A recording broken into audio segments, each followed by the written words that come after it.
Crimson Desert is out. It is absolutely massive. And you may be wondering, who is Crimson Desert for? Am I a Crimson Desert gamer?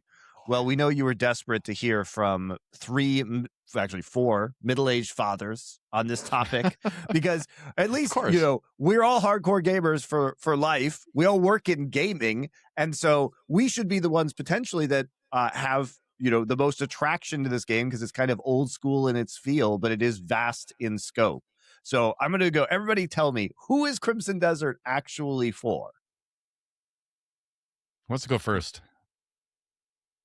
I'll go first. Okay, I'll go first. I think it's for, I do think it's for the old school gamers, to be honest. It has an old school MMO sort of feel where they just sort of plop you in the world with not much, there's really no introduction. If you compare it to other games, there's really no introduction to who you are or who are the Grey Mains. You're just there, and then stuff happens, and then you're in the world. But I think it's an action adventure sandbox basically, and I think that's what sort of fits that old school MMO feel, where you can just walk wherever. If you see something, you can walk to it, and you can interact with it. And there might not be too many interactions you can do at the start, as I found out because I sort of skipped. There's a little the first guy that you can talk to, I skipped him, and then if you don't talk to him, you can't interact with the entire game. So that was a bug. I literally could not talk to anyone. I could not touch anything. The guards and people did not react to me. You got shunned somehow. Yeah, I literally got shunned. So I had to go and start the actual main quest before I could actually start playing the game. But I do think it's an old school game that is for old school gamers. It's something that takes a lot of time, and it's and if you. Like, one of my favorite things to do in this game is just sit and watch the wind go past in the forest, and wow. I know, right? Permanently so online, tranquil. inside on, I won't go outside, but I will just listen to the trees in the game. So, yeah. So it's there for Wolf. What do you think? For me, I think it's the type of game that if you, for me, for a lot of my gaming career, I never got into MMOs that much until much later on, just because it's a huge time commitment and you always have to show up at the same time as other people.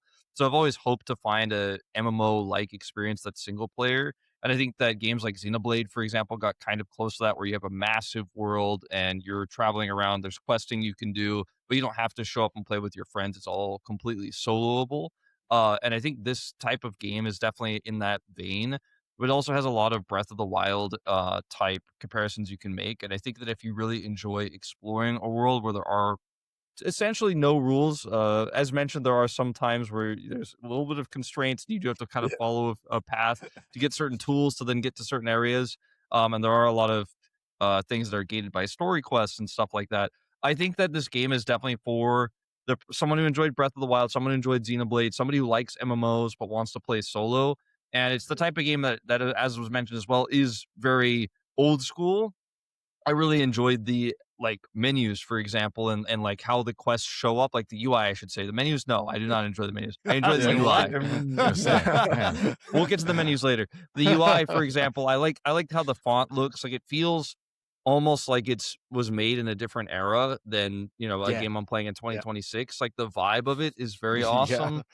And I do think this game is not for people who have very limited amounts of time, like the four of us. But I forced myself to find the time. I took a lot of other things and put them on the back burner to play this game, and I really don't regret it. It gets your claws. It gets its claws in you, even though we don't have a lot of time. That's the weird thing about this game. So who do you think this game is for? I think this game is for sadists. I think I think this is a game that hates you. And it wants you to refund it, and you have to fight the game, and you have to fight it until it accepts you. And then you're like, all right, I still hate you, and I'm going to try to kill you, but you can hang out, It's like in a fantasy universe where this guy tries to tame this dangerous beast, right? And he has this sort of uneasy truth with it. He knows it always secretly just wants to kill him and eat him. But they've created a working relationship, and that's what I feel like my relationship with this game is. Where I'm enjoying it, but I know deep down it doesn't want me to play it. It very clearly doesn't want me to play it because it does everything in its power to push me away with ludicrous menus, ludicrous controls, bugs and all that. And despite this, maybe this is an unhealthy relationship I have with this game. I just keep coming back. And yeah, but the game is definitely for people that like to fight the game as much as they like to play the game. That's yeah. for sure. And our last show on this channel, we had Rich's Wrath, who was doing Vampire the Masquerade Bloodlines 2. And in that game, he actually made it through that game, but he rage quit this game in an hour, in under an hour, I think, and returned. I was close, man. I was close too. I was like this close because I didn't like controllers, so I tried keyboard and mouse. I didn't like that either, and I ended up kind of using a combination of both. Yes, I think you did too, which is so bizarre. But I love it. But that's it's for sadists for sure. Yeah, I think this game. It has something for everyone, which is the weird part about it. And I think the struggle is, like you say, Doa, you have this love-hate relationship with Crimson Desert because it's such a bizarre game, and it's as if the developers just took every idea from every game and then tried to implement it with varying degrees of success. It almost feels as though when they were developing this, they just told everybody on the team, hey, just do whatever you want. And then people are like, I'm going to put this system from Breath of the Wild in, or Tears of the Kingdom, or Assassin's Creed, or Red Dead Redemption, or Dark Souls. And it just all gets mashed into this one game. And some of the people who are making features just did it better than other people, but it's there if it's a system you want to explore. And I think if you like, for me, this game is, if you like discovering things yourself, this game almost is an endless joy, because even the battle against the UI of the game or against the systems of the game is very bizarrely satisfying, because it's annoying, but when you figure it out, it feels good. And I've never had this experience with a game before where I have an answer for you. Oh yeah? Here's how I figured it out. I figured it out that the game is bad. The game is terrible, but when you get like 10 hours into the game, you realize that the game needs to be terrible to be great. And like that's the best way I can describe it, is that all of the clunky, awful stuff in the game just are what also makes it incredible, and so it just needs to be bad to be good, if that makes sense. Should we start talking about the UI just in general? And it just doesn't. There's a lot because we're all gonna have stories, right? Like we all have, have a lot of opinions. The UI, and like it's hard for me. We'll get to the UI, but I do want to say that part of the joy, like my greatest joy with Crimson Desert, has been with the discovery angle, because even on social media, this has been one of the most fun games to follow, because it's a very interesting mix of people who are complaining about how awful the controls are or the problems with the game, but also it's like people are now showing clips that I've seen on Twitter and social media of really cool gear that they've gotten or weird caves that they've found. And it feels as though this game is so massive that you can't even, there's no way to get through it quickly, and there's no way to really cheat, because even the websites that are trying to catalog this, there's giant gaps in information. Yeah. And it feels so unlike, there's no Brady guide for this one.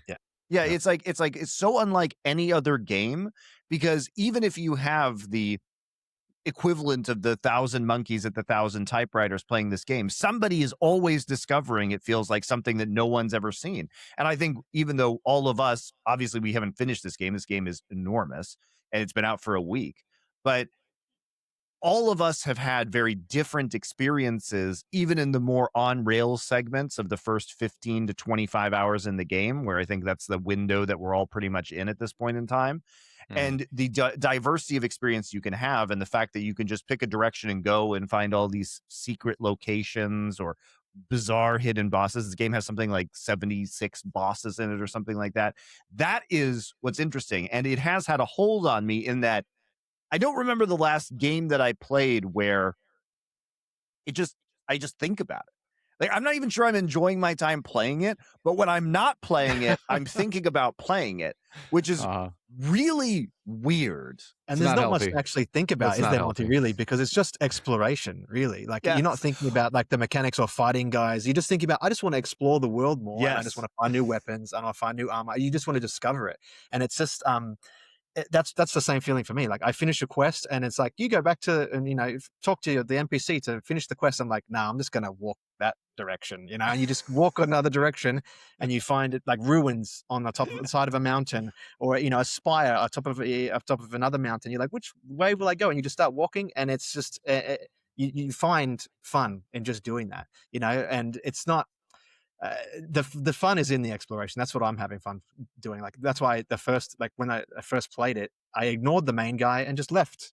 I saw a spire on top of a keep, on top of a mountain, the stone mountain. I walked away and I just walked to find it. I like I said, I couldn't interact with anything, and the game wasn't really working yet. Like how there was guards that can stop you and throw you out of certain houses. They weren't doing that yet, so I could walk in. And I found items. I shouldn't have been able to get. You could take items? Oh my god! Yeah, I could. Well, there was chests. It wasn't items. I couldn't steal anything because I didn't have the mask, but I could take chests. And so I found like a really nice gold shield, and that's where you found the shield. I've been seeing your screenshots. I'm like, where's that shield, man? I've been looking for it forever. But that's what's fun. I see all these screenshots online, and it's everybody's characters look so different. Like there's such a vast amount of gear and experiences within this world. Like I haven't even seen a definitive this is the best weapon or this is the best. There's so many ways to play this game. All the guides are like, get this basic armor set because that's the best for your thing. I'm like, that can't possibly be the best. But all these guides, like they haven't played it more than we have, So I mean, this is crazy. Like there are people who have probably 100, 200 hours in this game already, and even they are not experts. I think that's what's so compelling about it. I do want to talk beekeeper yesterday. There was like, I went through an apiary and there was a random little beekeeper boss and I killed him and I got his beekeeper outfit. Like that's great. I haven't seen. I've been to the beehives or the bee. I've seen some beekeepers. I knew there was a boss. I got a bounty. Yeah, there's a boss called the beekeeper. And when we get back to fundamentally, who is this game for? If you have friends that play it, the story is like you could just talk about this game endlessly. It's a really interesting. That's where it feels like an old school game. Like you come to the social media, or it's like you're coming to school every day and like, hey, did you do this in the game? Oh no, I didn't do this. It's like that the rumor of Pokemon about pushing the strength thing or pushing the truck, and you can find Mew. That went around the entire world, But like it feels like that. That's why it makes me feel young again, and it makes that old school vibe. I agree. Skyrim. This is where we get to the UI and where people will quit. Like I'm not actually convinced that the controls are bad. I think that what is bad about this game is that the explanation of how to use said controls is so horrible. And by that, I mean, there's a very early quest and on the main story that you have to do. And you're trying to sweep a chimney. I knew that was what you were going to bring up. I knew it was the broom thing. Because, this is emblematic of the experience because you will have the same experience that you have with the chimney sweeping over and over and over again in this game. And this is the UI where it says like sweep the chimney, and it says, it gives you some instructions. It says like press the LB button bumper to aim, which is your aiming button. It says press that, and then like you press this other button to sweep the chimney. But here's what the game doesn't tell you, and this is the hilarious part. It doesn't tell you at any point in time that you have to go into your inventory, equip the broom into your tool slot, and then hold left on the D-pad to select the broom. Because I'm just sitting there trying to LB, and I'm like, I can't. Where's the broom? Yeah, exactly. And this is the problem: is the game. And it's both the problem and the beauty of the game. It lives in this very frustrating dichotomy where the problem is it doesn't give you enough information, but later on you realize when it doesn't give you enough information, it actually makes the puzzles fun because they're rewarding for you figuring it out. And I got to points in this game where it would literally say things like, cleanse the shrine. Now, I've never cleansed a shrine before. I sit there and I'm like, what the fuck does Crimson Desert mean by cleanse the shrine? How does one cleanse a shrine? But I'm just sitting there and all it says on my screen is the cleansing item. Cleanse the shrine. And but it forces you to figure out. But Monty took barriers, so he couldn't do it. It forces you to figure out there is this puzzle within the shrine where you have to power up certain elements and like repair the shrine, and then the shrine self-cleanses, but it's not going to explain that to you. And there's also, fortunately, no yellow paint or white paint on everything that tells you what's interactable. You literally just have to sit there, and this is the joy of it. The puzzles are good. I found the puzzles are good. Are they sometimes confusing? Yes, but all you have to do, the game just doesn't hold your hand. You have to rewire your brain. It forces you to figure the fuck out. Yeah, we have to. And so when you're there and you're looking at it, it all makes sense observationally. You observe the environment to figure out the puzzle, and you can do it.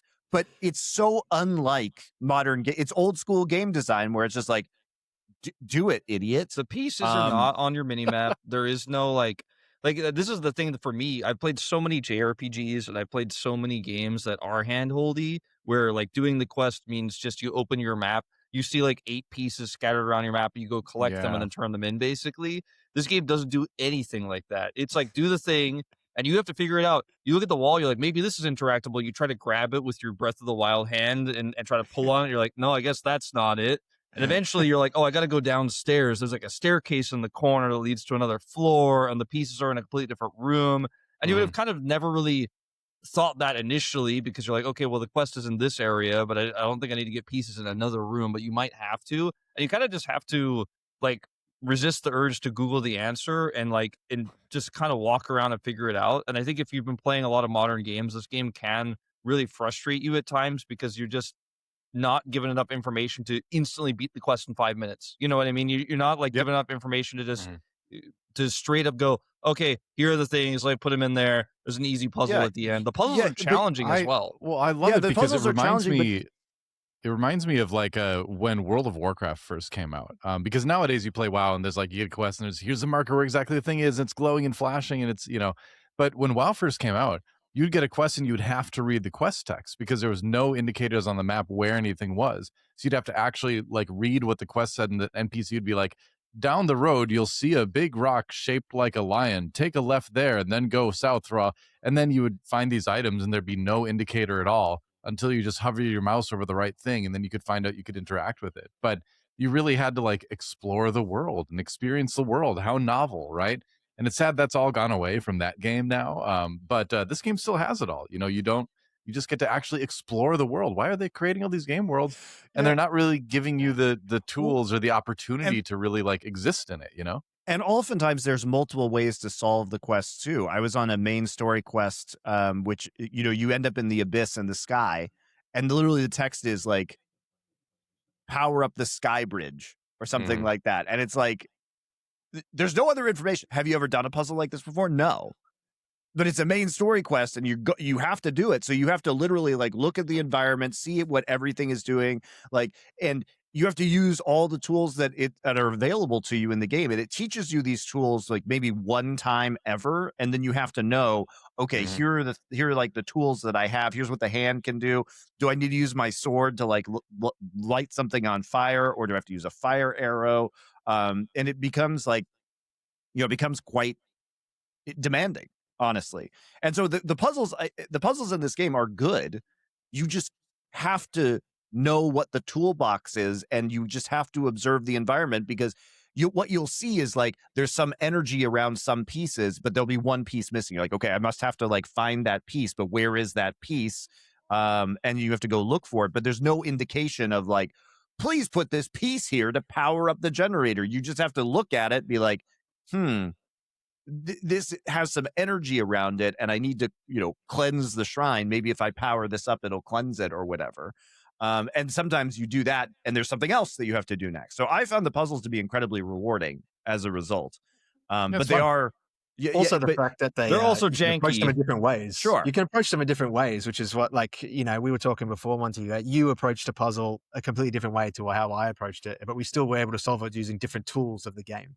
And that just it just feels like, but that was your solution and this was my solution, but you still did it. And I think that's just something that you just don't get a lot of the time. Like, even though we talk about how this game can railroad you, the puzzles, sometimes there are multiple solutions to solve them, and that's good, and I enjoy that, because like I said, we can have this conversation now. We solve them different ways. Like, the sky bridge you're talking about, I can tell you that I probably, like, the way you get up to the next level, I didn't get up there probably the same way you did. Like, I jumped on I jumped onto a spinning ring. And really? Yeah, that's I handed onto the spinning ring, and there's a little ledge, and I hung onto the ledge and then jumped up to the next level, because I couldn't figure out how to get to the next level, or the higher level. But that's how I did it. I don't know how you did it, but I'm pretty sure a different way. I did it. I climbed up a different part. Even beyond like these types of puzzles where we're powering things up and doing things in the sky, there are different ways to approach like quests and story missions and even side quests as well. Like for example, getting into the main castle initially requires you to sweep the chimney, get the proper gear, and then like dress up as a basically a noble and not look like a hobo, or they won't let you into the Don't castle. take those basically. clothes off. Greymane. Don't So- take those clothes off. By the way, they attack you and beat the crap out of you. It's really funny. So you have to have all of the all of the clothes properly equipped, which I did not. And I was talking to Monty about this actually. Monty was just like, just do the chimney thing and go inside. And I was like, it's not working. And I just got impatient because I couldn't figure out how to get the last clothes. And the tailor wasn't like selling more clothes. And I was like, I think I'm missing something here. So I just started sneaking into the castle and went around the back and then climbed up the back wall where the guards couldn't find me. Then I got on top of the castle. I ended up finding all this stuff I could steal because I had the mask at this point. Which you're required to wear the mask to steal items. So I put the mask on, started stealing all these expensive items at the time. Like, I could sell for like 2 or 3 silver. And I was like, damn, well, I'm not even interested in actually going into the castle and doing the thing anymore. I'm just going to keep farming this stuff around the edges of the castle and go sell it. Now I can buy better gear. and it then before I knew respawns it, too. yeah, It before I does? knew it, I Oh. forgot Yeah, that it I was does. actually even trying Didn't to know get that. into the castle to do a quest. And then I went off and did something else, and then eventually realized that I wasn't wearing all of the proper gear when I tried to walk in the front and got kicked out again. And I thought you so just needed I the chest thing. That's all I put on, and then they let me in. I think you have to wear 2 pieces. Either way, maybe it was Huh. maybe I was wearing something that wasn't the chest thing. Either way, for whatever reason, I couldn't get in with the items I thought I had that were the right ones. That sounds like a Because you as problem. you know, it's confusing to get in there. But like I ended up going around and doing a ton of shit, right? And ended up getting a ton of money as a result of this. There's another mission later on where you can either buy a voucher basically to get into this this healing house, so to speak, or you can dress up as a priest basically. So the ways you can get That's those what I did. robes are killing guards and then getting the pieces, or there's a kind of black market hustler guy on the side who will sell it to you for quite an expensive price. So there's It was different only ways you can 10. It you wasn't can also that just bad. sneak in, sure, but you could just sneak in to the you know, to the place as well and not even do any of that stuff. Like every single quest you could do that's like this is approachable in so many different ways, and so everyone's experience is completely different. So I found that really enjoyable. And if you just get frustrated, right, you could just go buy the disguise, right? But you could also, you know, chip away at the guards. You could also kind of like kill all of the guards and do whatever you want inside because you're an OP, you know, guy walking around who can kill hordes and hordes of enemies. So the game just lets you kind of decide how you want to play it, and I find that to be super rare in modern gaming.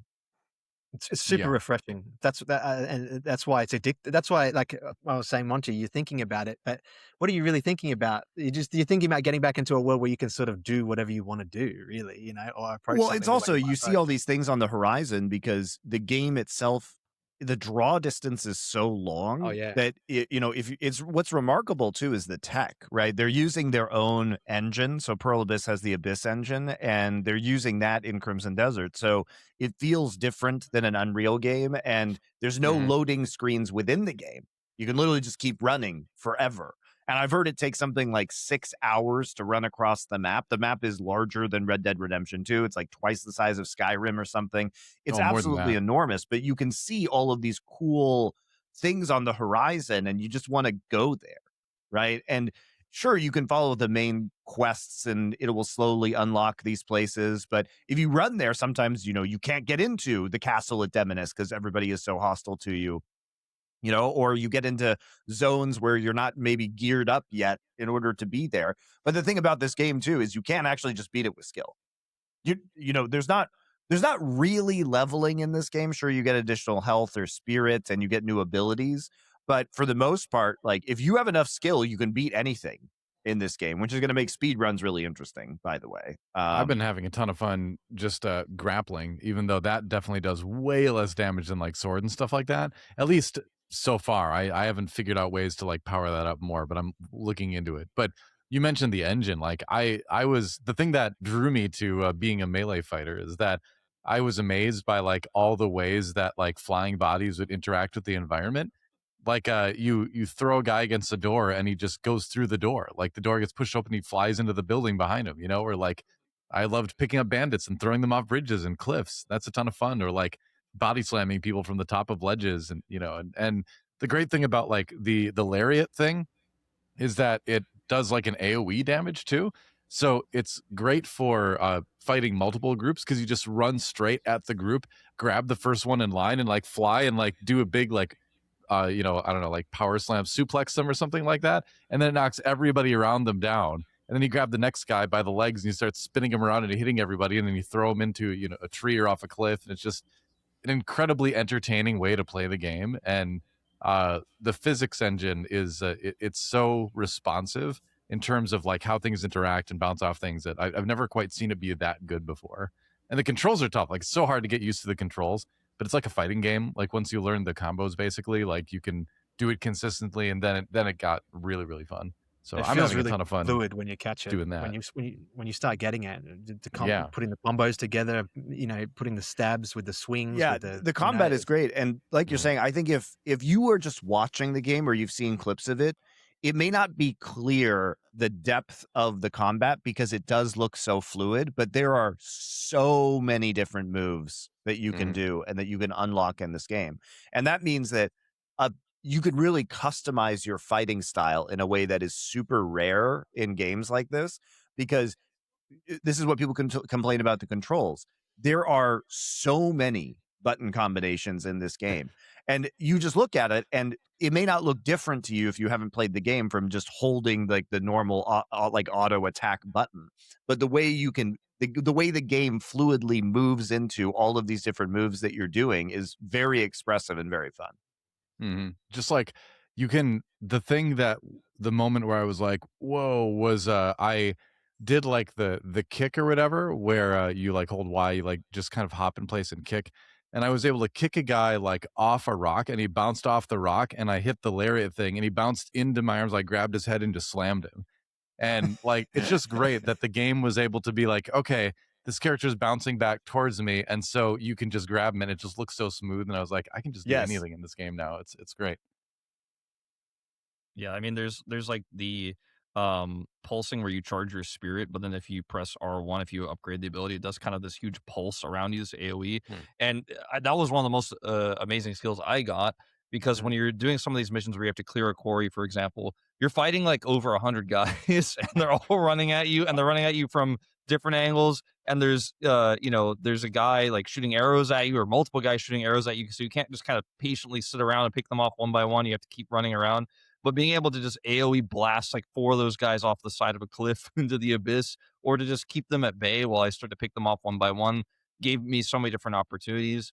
The amount of different like ways you could play the game with, going for a one-handed sword, a two-handed sword, a spear, for example, which are the main 3 I've been using. I know there's a lot more weapon types in the game, has been awesome. The rapier is also really satisfying and fun to use as well, especially with a starting rapier that you get that gives you a little bit of an ability. So it's not just single target stabbing people. So I found every single weapon I've picked up is difficult to put down. Like, every time I pick one up and play with it, I'm like, is this my new main weapon? Is this my new main weapon? Should I upgrade this weapon? I've had to add some sword stuff in, and that's been fun too. As much as I love the grappling, like I fought that the boss in the reed field, and I'm like, I just need to be doing more damage to this guy. And he kept like those dudes, every time you grab them, they like poof into smoke and vanish too. So it's actually really hard to use grappling consistently against them. So I had to bring out the sword there. But I did have a moment when I was running up the hill, like trying to get to him or whatever, where there was a guy like down below me, and I was like, this is gonna be sick. I'm going to just jump off and like body slam him. And I jump off, and I have a clip of this too. You can play it after I describe it if you want to. But I jump off, and I'm like coming down on him, and the character looks up at me, takes out his bow, and like shoots me, like shoots straight up, hits me. It bounces me up in the air again. I overshoot that cliff, and then I body slam like down 50 feet onto the floor of this valley, and I nearly died. I was shocked that my character did not die, but I lost like all my health. And I was like, all right, that's annoying, but that was also awesome that the NPC could just like turn and like trick shot me out of the air. There's fun physics interactions, and that what you were saying before, there was like, that's like the Havoc engine. Like, they made that in 2007, 2008 for like the Force Unleashed, with like, I don't know if it was co-made with Lucas Arts at the time, but they made that, and that was the first game it was in the Force Unleashed, which is it was basically the environment's supposed to react how it should react. So everything is destructible essentially, because in that game you could, the force was unleashed, so you could basically blow up everything. I remember that. And you could pick up There was no stormtroopers, more and they leash would on the Force. None. yeah, that's right. So you could pick up stormtroopers and waggle them around, and they would grab onto each other and hold onto each other and be like, "No, I don't want to go." So that interactivity of their environment was it is fun when you smash a guy with your shield and they fall back into a rock and they're just stunned, and then you come through with a stab, and it's like he pushes them to the ground and just smashes them. It's actually really fun. But one of the best interaction I had with the environment was I was coming back from that Reedfield quest, right? And there was I had gotten a bounty where there's a village just after that Reedfield, and I went and got the bounty, and it's another guy with one of the wicker hat basket hats on, and you have to run him all the way back, to Hernand, to the city of Hernand. That's a long way all the way back there, and I ran him almost. I could see the city. It was just I had to go down a cliff. And I ran him all the way back.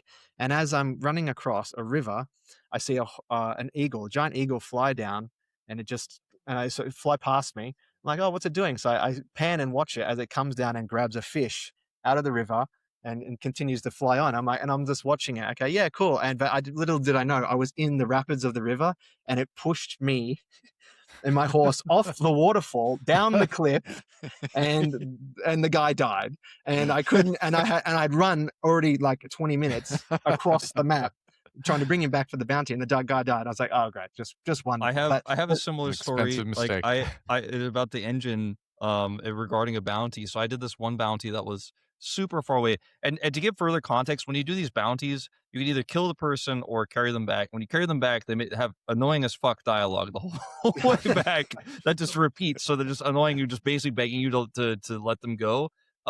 It's an experience. Also, you're going to carry them back on horseback. You can't just grab the guy and then fast travel back to the town. You have to ride your horse back, or you could walk with them, but that would take way longer. Obviously, you summon your horse, you put them back on the back of the horse, and every time you spot something in the world, because it's an open world game where there's going to be items and stuff you want to pick up, you take the guy off your horse, put him on the ground, grab the item, grab the guy, get back on your horse. The other thing is, it's unlike Breath of the Wild, where when you're on horseback, you can kind of spam the run button and go up the side of a cliff. You kind of have to stick to the roads in this game, which is a really cool system. There's a lot of winding roads, and you got to follow them up and down these mountains, because otherwise, if you just want to go as the crow flies and you'll get your quest marker on the map, you are going to run into a mountain or run into a wall, and you can't go up it anymore, and you can't carry this bounty up the wall. So I thought the bounties were a really cool way to kind of make you explore the map and use terrain and follow the roads. A little bit annoying to constantly open your map, because you can't really resize your minimap, as far as I could tell on the PS5 version, to see things. So sometimes I'm like, do I go left here? Do I go right here? There's no Google Maps in the game that says like turn right in the next 50 meters. But I had this long ass run back right with this guy, and he's complaining the whole time. And I've got to be like 200 meters away from getting back into the main town to turn in the bounty. And I get attacked by like two guys, two normal sized bandits, and a big troll bandit. And so I see them coming out. I get off the horse, I put the guy down. I'm like, okay, this guy's gonna get killed. If he gets killed, you get half the bounty. So you want to bring them back alive. That's how you're gonna get the most money out of this. And bounties are some of the best gold you can get early, because they give you tons of silver. And so I put him down. Everything's fine. The guys run at me. I kill the first two guys really easily. The troll guy is much larger and a little bit tougher to take down. And as I kill the troll, he falls backwards onto my bounty. He kills my bounty. And I'm like, fuck, man, I just took this guy. It took me like probably 40 minutes to get this guy all the way to the castle. Yeah. And then, so I was like, I'm so fed up with this. And I was like, I'm going to get my money, because I was really low on money at the time, because I just bought a bunch of stuff. I had upgraded a bunch of gear, and I bought a bunch of materials to do so. And so I was like, I'll reload an older autosave. And I looked at my autosaves. It was an autosave from like 2 minutes before. And I was like, okay, fine. It'll be fine. I load the autosave, and the bounty is just teleported back to where he originally was. The game was like, nice try, Wolf. It doesn't work that way. So I had to go all the way back. I was like, I wish I just got the half money. I wish I just got the half money. Stupid troll falls on my bounty and kills him.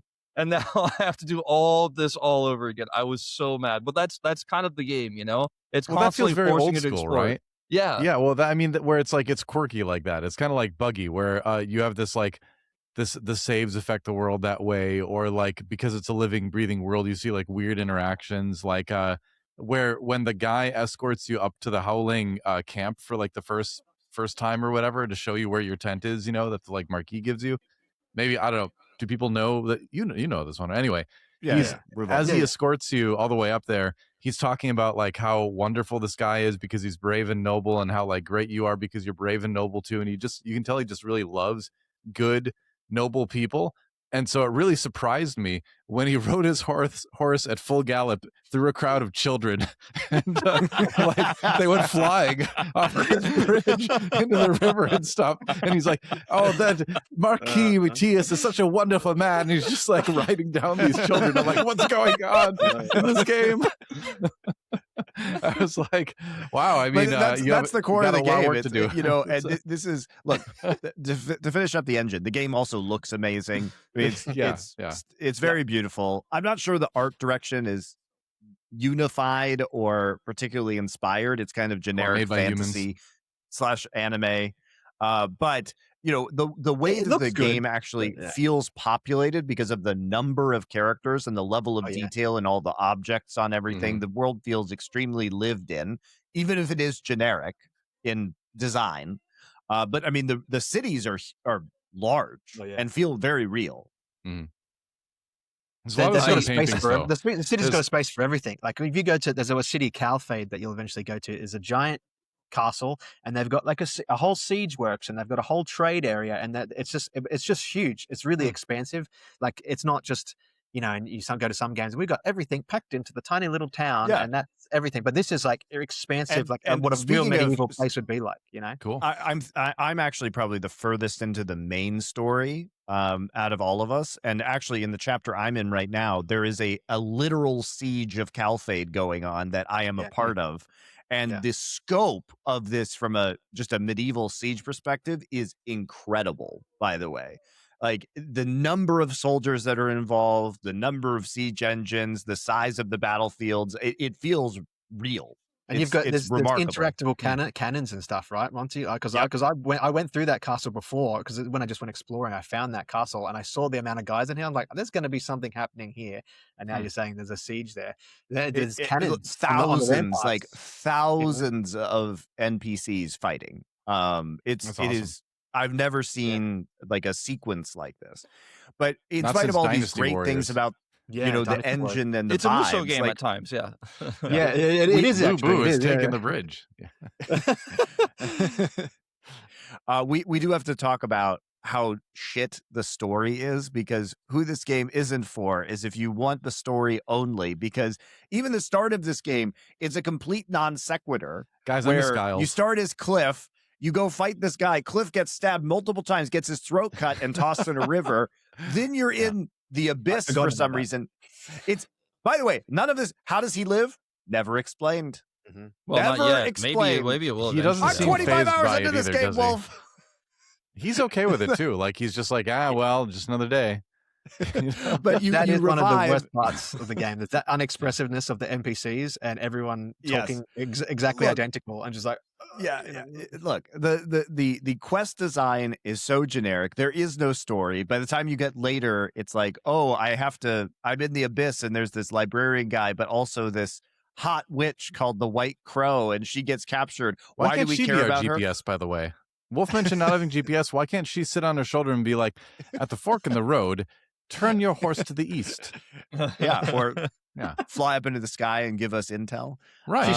Come on, game. Doesn't she send like a pigeon, a carrier pigeon with notes to you sometimes? No, it's her. You know? She comes down. I thought herself. I felt like when they designed this game, like it was originally probably going to be multiplayer in some aspect. It was supposed to be an MMO. And like maybe they thought like maybe that was how you got mail in the game, was like the pigeon was going to go deliver you a letter if someone mailed you or something. That's cool. Yeah, the story is so janky, and it's you have a lot of characters that just spout the worst anime dialogue of all time. And my baby called me Pa for the first time. Yes, that's the one. That is the one. Every like, there's been a lot of babies born in Pyoil or whatever this place is called recently. Every That's single how good they person introduced the world, by the way. We don't even know the name of the world. For the first time, my baby called me Pa. But I get people I dropping couldn't into sleep a wink. I get people who are dropping into my stream, guys, and it's so funny because they'll be like, what's the story of this part? I'm like, I don't know. They just introduced this character and he started talking about something. I have no idea what it is. It's just, I was fighting the crow guy and he's like, I must do this for mother. I'm like, whose mother? What's the story? Why am I even saving that's White made me Crow? more interesting though, Monty. That part made me more interesting. We're like secretly chosen somehow for some reason, but we don't know yet. But but the start of the game is really bad. Like you compare it to other like RPGs like The Witcher. There's at least an overvoice of like they tell you about the Wild Hunt, they tell you about witches, they tell you about things like Dragon Age. They do the same thing. They tell you about Darkspawn, the big bad of the world. They tell you who you are, the Grey Wardens, and they give you an introduction to the world and an opening cutscene. This, boop, you're in. You're just in, and you just walk and go talk to Ross. Go talk to Carl. Go talk to Marius. And pay respects to Giles. Yeah, and it's just like that. That's your. Well, go talk to. Yeah, exactly. That's a great point. It's like pay respects to Giles, and there's that meme that's been going around about this game where it's like to pay. It's not press F to pay respects or whatever. It's like hold RB plus LB target and then press left X control Y stick. to pay respects, which is true. Like it's funny. That's how it is. Yeah. But I'm like, am I supposed to feel something? I don't even know who Giles is. Who the fuck is Giles? And they never mention him. They have not mentioned him I want yet. to push 15 back hours a little later bit on the story because I think the story. I don't think the story is good, and I don't think it's like a traditional RPG story in any sense. But I think of this game more like Breath of the Wild, more like an MMO, where like eventually we're gonna find out there's like a thing we have to fight, but the game is not about that. But also, I think there's elements of this story, like paying respects at the beginning of the world building of the Greymanes, kind of being hunted, kind of being hated. The bandits always talk shit about them as well when you fight them, even though you're just one solo guy. They're like, these fucking Northerners, whatever. It's always we're always a game, Northerner, by the way. We're always a Northerner. This was made at peak. This was written at peak Game of Thrones time. There's got to be a person in the north, same with The Witcher, right? Yeah, The Witcher, same thing. There's a lot of story building that happens with the small quests that you do, which I don't know if they're 100% optional or not when you do end up getting your comrades back. And I think there is an element of how excited everyone is to see you after so long, although the passing of time is quite vague. How long it's been since you died? Was he dead? Yeah. Because like in my game time, it probably was like less than a week, I guess, when those people were reunited. Exactly. But like, is that actually how much time has passed? It seems like they haven't seen each other for years. But anyway, there's a feeling of reunification of these people. The camp that you get and everyone coming together feels very cool. It feels a little bit out of place for a game like this in some regards, but it feels cool that you're meeting these comrades, right? And finding the Greymanes as if they're like these exiled people, like trying to bring the Jedi back, after episode 3 or something like that, trying to find these people. Because they all seem to be quite strong fighters, right? Which is probably why they're hated. I don't know. We'll find out later. Except for Marius. They're hated for their personalities, Wolf. All their personalities are terrible. Dwayne, Jan, get those guys out of here. They're all one-note personalities, right? Marius is sad. Dwayne is angry. Like it's just like, what emotion drunk. shall we make this entire personality be? I found that the one thing I didn't like about the story is that it made the character, because the character doesn't react to getting his head cut off practically, but he has a scar doesn't really on his react to neck. anything. No, but I think that's because they want you to so feel excited to see Cliff, and he goes, "Well, we found you, Cliff." And he's like, Yeah. well, this is the thing. This is the thing that I don't have problems with the story, but I wish they went more all in on the story and gave Cliff more of a personality if they wanted to go a little bit more of this path, or just said, you know what, create your own character. There is no Cliff. Like, make your own MMO character. That would have been more fun to me. Because the way that they set this game up is you're kind of you're the protagonist who's a good person, right? Like, you're doing good deeds, you're fighting evil, but also stealing shit, and you can kill people whenever you want and like run away from the guards. I like that everybody's like, you're the hero, but you can steal whatever you want. I guess they got around this by being like, you're wearing a mask, so they don't know it's you. Like, it's like, I put this tiny COVID-19 mask on, and so now no one knows. Not even the who I am. I can kill anyone. I could kill anyone. I could steal anything. I could do whatever I want, and everyone just be like, that Cliff guy is a right good old chap. He's totally fine, and he also doesn't spread infectious K-pop disease. Celebrity in public or something with your little mask, thinking nobody's going to know who you are if you're wearing that. It's like, everyone knows who you are, G-Dragon. The mask isn't fooling us. No, but even if you keep the mask on after you steal, no one finds it suspicious. Like, I thought maybe if you wore the mask and tried to enter a building, people be like, oh, what's going on with that guy? He's a little suspicious. No, you just wear the mask the whole time. It doesn't matter. No, the guy just still says, my baby called me Par for the first time. He doesn't care if you're wearing a mask or not. the game did say they do find you suspicious if you wear the mask, but I never actually tested it out. I've never experienced that. Okay, because I know that they do get like a little eyeball above their head, and go if they're like noticing you, go, hey, what are you doing? You know, if you keep your weapon out for too long, they'll get the eyeball above their head and be like, hey, what are you doing? And they like start posturing. You know, that's right. I would go first person mode and zoom in on the NPCs, and they're like, oh. Also, what's with every NPC all their motion capture is so overreactionary. Yeah, like it is all so over the top. Everyone's dancing around. Please help us. You know? The guys, the slaves were like, "Oh god!" It's almost over. Taking on the ground. One of my favorite. It's all the mocap is all like way overdone. Where they're like, and someone just can't be like, I was so afraid about it. They're like, I was so afraid about it. One of my favorite mocap moments was has anyone done the child quest with finding Wooly? Yes. That child just tantruming on the ground, and I was just like, you know what? I've experienced this. But this is also part of the hilarity is that you're thrown into this world where it's trying to teach you the mechanics of the game, right? In the early parts of the main quest, like the Woolly one, and I literally, as Cliff, was just brutally murdered and then suddenly came back to life. And apparently there's some sort of crisis in my homeland where the black bears are overtaking Pyloon or whatever. And the game's like, you know, Cliff, what's the use of your time, right? Really, won't you? I know exactly. I'm like, it needs to teach you the quest mechanics. So it's like, it's just a child. It's like, can you find my sheep? I'm like, don't I have bigger fish to fry than this? Like, am I really going to walk around trying to solve all these dumbass villagers' problems? There's a great moment. You were literally told by Alistine, the guy in the sky. He's like, do good deeds, and that's it. You know, like, okay, that's what we'll do, I guess. You know, there's a moment that's actually in Donkey's video that happened to me too, where like the kid he's like trying to get you to help him save his cat, and so he's like looking up at the awning like this, being like, come down, cat. But when you talk to him, he keeps doing that motion, but all he does is just turn his head. So it's like he's doing like this, come down. He's like, hey, will you help me find my cat?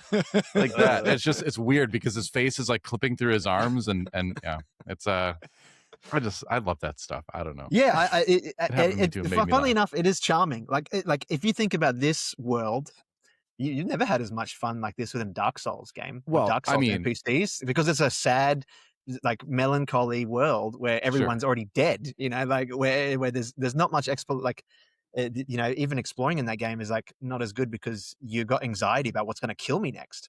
You know, where exploring in this game is like fun. What am I going to kill next? Because, well, the silliness, the silliness reminds me the last time I really felt this feeling where like the game was just had this like level of silliness to it because it was so ambitious and tried to be this very living, breathing world. And so constantly NPCs were moving about their daily tasks and doing things and would talk to you and all that. But you can't make every NPC aware of everything. But it really reminds me of like the Elder Scrolls games, like Skyrim. And like one of my favorite moments ever in games was in Skyrim or maybe this is Oblivion, I can't remember which one it was, but like I was doing the assassin quests and I come in and I sneak into this guy's room through like the window or whatever, and I kill him with a bow and arrow. Like right after I kill him, like the door opens and this other guy that looks like him walks in and goes, oh, hello. Have you met my brother, Greg? He's such a wonderful person. Have you seen him lately? And like, it just gave me his normal dialogue, but like right behind the door to his left is his like brother there with an arrow through his mouth. And I was like, well, this is awkward. But I love that. He walked up and he just gave me his normal voice lines, regardless of what had happened around him. And that's like, that is the beautiful, crazy ambition of games like this. Yeah. Yeah, I mean, when you walk through the world a little bit too quickly, an NPC will be like, "Oh, piss off!" And then as soon as you talk to them, it's like, "Oh, have you come to listen to my request?" Like, let me tell you about how to make fish porridge. You know, like let me tell you. You know, there's a bit of a tonal mismatch with I'd say the world is nice and pretty and really vibrant, and then you just like you said, you bump into a soldier and he's like, "Bloody F off, get out of here!" You know, and it's like you barely brush him. I barely brushed you, but you're just going off at me, pretty crazily. But I find that like I try not to have it happen because it breaks my immersion, and so I'm always in this battle internally when I go through the main city as to whether I'm going to ride on horseback or if I'm just going to run through because it's too annoying and you bump into too many people, and sometimes your head clips on like the bottom of a bridge or something when you're on your horse, so you have to get off the horse anyways. But it feels, I don't know, it feels more alive in that sense because there are so many NPCs around.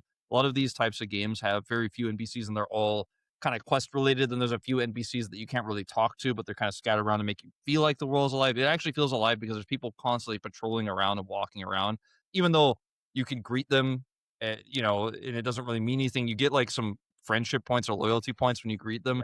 I don't know what that means for like Joe Schmo guard who just goes on patrol all day, all night. Like, I don't know if I max out his friendship. If I greet him, does he like give me a sword? I don't know because I don't have the time. But that's you the can fun of give, this you can game give is you gifts just as don't well, right? know. We can give gifts, and The we game don't is even alive know. though. Like, is my point. Anything. You know, like these people are mad. You bump into them, they get angry, but there's a feeling of like this is a bustling world. No matter where you are, really. Like when you're on the road in the middle of nowhere, you'll encounter a free sword. Is like, good day, mate. You know, I love that the free swords come and help you. By the way, in a battle, you know, those randomly rock up and fight with you. You know, with the bandits. But I think one of the bits about the town wolf is like the quest board. And you got all the free sword people and the guards. They come and they hover around the quest board, like, oh, what new quests are on the quest board, you know? And then they'll sort of, you go and look too, and you're like, oh, there's nothing new, and everyone sort of disperses. That's one little things, you know, about the town that makes it more feel alive and everything, you know. But I'd say just the NPCs, like going back to like the story. I just compare, if you compare this to like, because it's a very, if you guys haven't played Red Dead Redemption 2, this is very Red Dead Redemption 2. You make your own camp. You are scattered. Some of your party members are scattered, and you have to find them, and you bring them back slowly to the camp.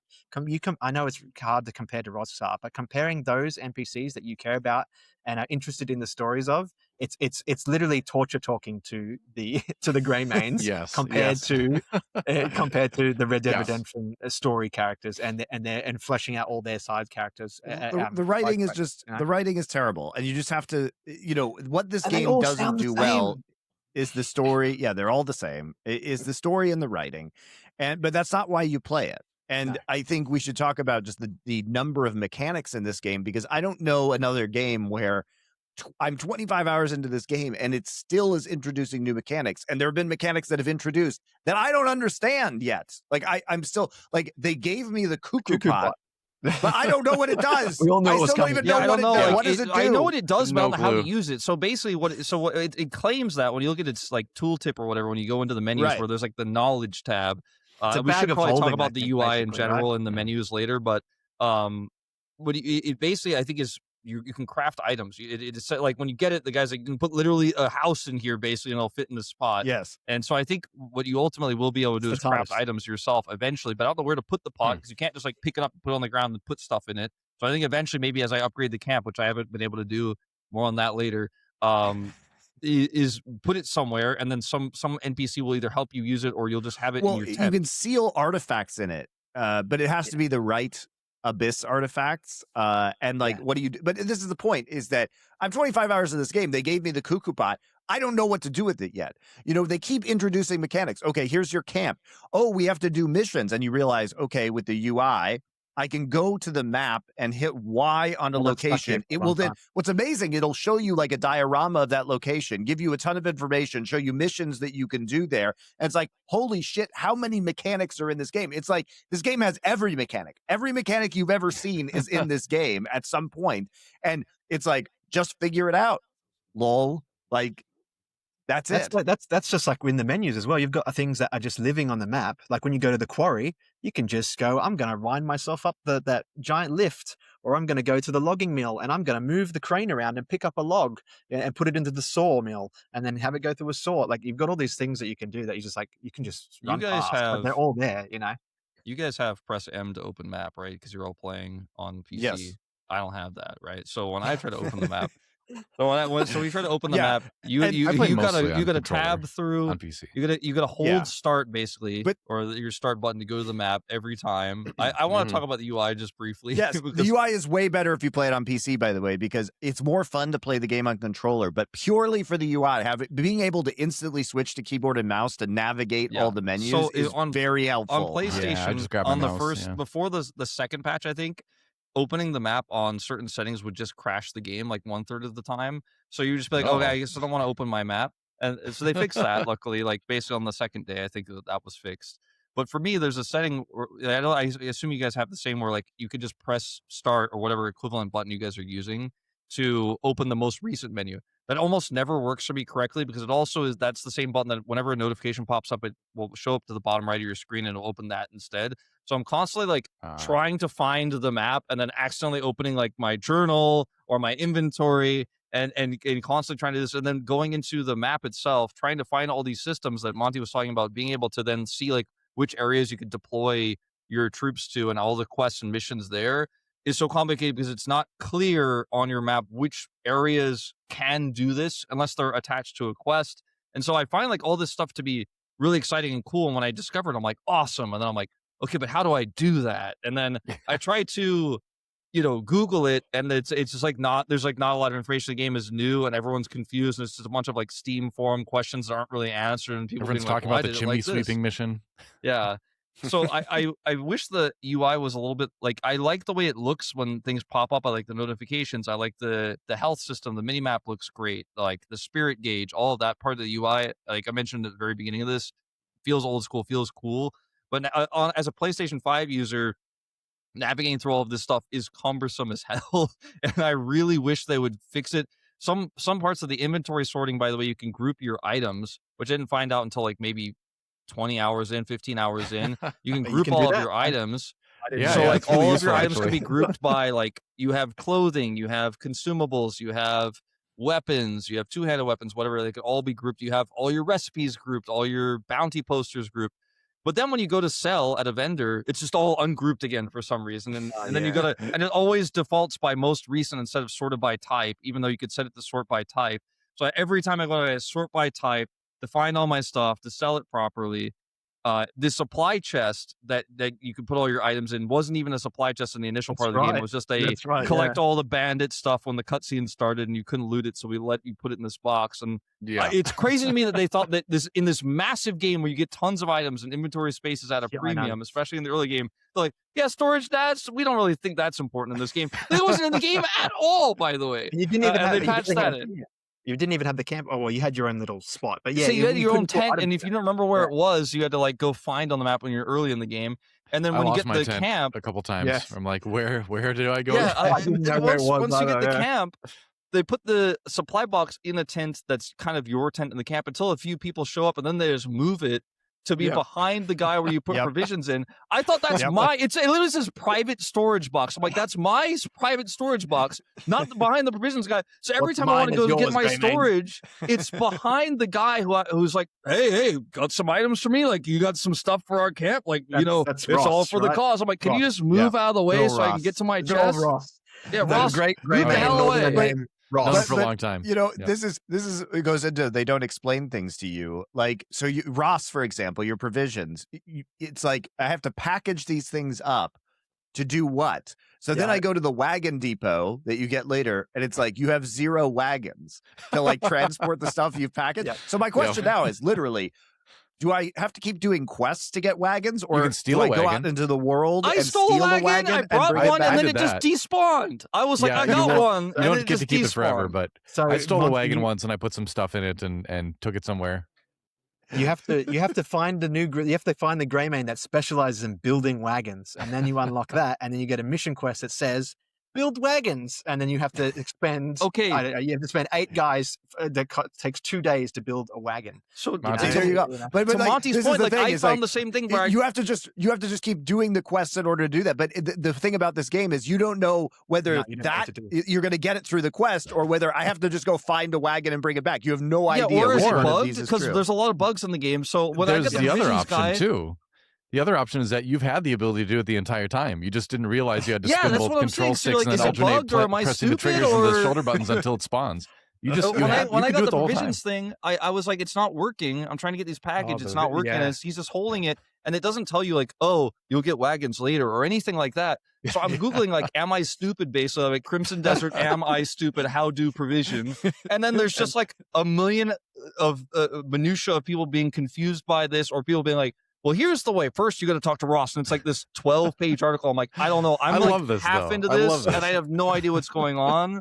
And then eventually, you talk to a real person like Adanion, who's like, hey, yeah, like you just got to eventually find this guy. And I'm like, okay, cool. I wish the game told me like you'll get this later. Don't waste your time on this right now. This is how all video games used to be, by the way. Exactly. Like, when and we were kids, we're old, this is, so we appreciate that. Right. And this is the joy of it, too, because you're playing it, you're learning things, and then you're talking to your friends, and you learn things from their experiences playing the game. And you don't just like go and follow a guide or whatever. There's an actual like community. Playing this something up on Google, but when you talk to your friends about it, it's like, oh, awesome, you know?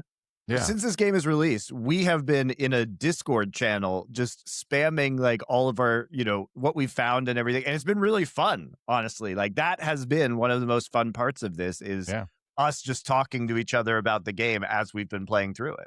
Well, that you guys like that, but it was at school instead of on Discord. That's right. Exactly. Well, you guys looked like hobos the entire time, and I'm like a full-fledged knight with shining armor. Hey, I've got shiny armor. I picked up the Kanta set, right? Because it's the best for melee combat for grappling. Yeah. So I don't know how you can buy plate armor from the. But my fashion. Yeah, my fashion. That's right. Yeah. Nah, but yeah, even then, I you just can't like pile drive people. You can't unlock like dyeing. You have to unlock dyeing your outfits through a quest. With Naira. Oh yeah, I tried dying in the early game, and he didn't die. He just got a scar on his neck. I didn't unlock dyeing your outfits. We're talking about fashion, so like you can dye. No, I'm just sorry. I just had to sneak that one in. But yeah, so that's another thing that you can unlock. Switcheroo. And it's like, also, by the way, how did that guy not die, Andrew? Because that's part of the quest. Is Naira goes, hey, Andrew, you need to wear some brighter clothes because we all look so drab here. The grey main's brown, grey, and she's like, I think you should get some pink clothes on him. So you go off to get some dyes and whatnot. But even then, you can only do the dye. What do you call a dyeist? I don't know, whatever you call them. The person that dyes the clothes. They call him dyer. I don't know. A dyer, okay, yeah.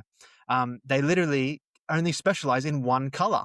So I had unlocked green, I'd unlocked yellow, I'd unlocked blue dyes. I'm like, hey, why can't I use this dye at the dyer?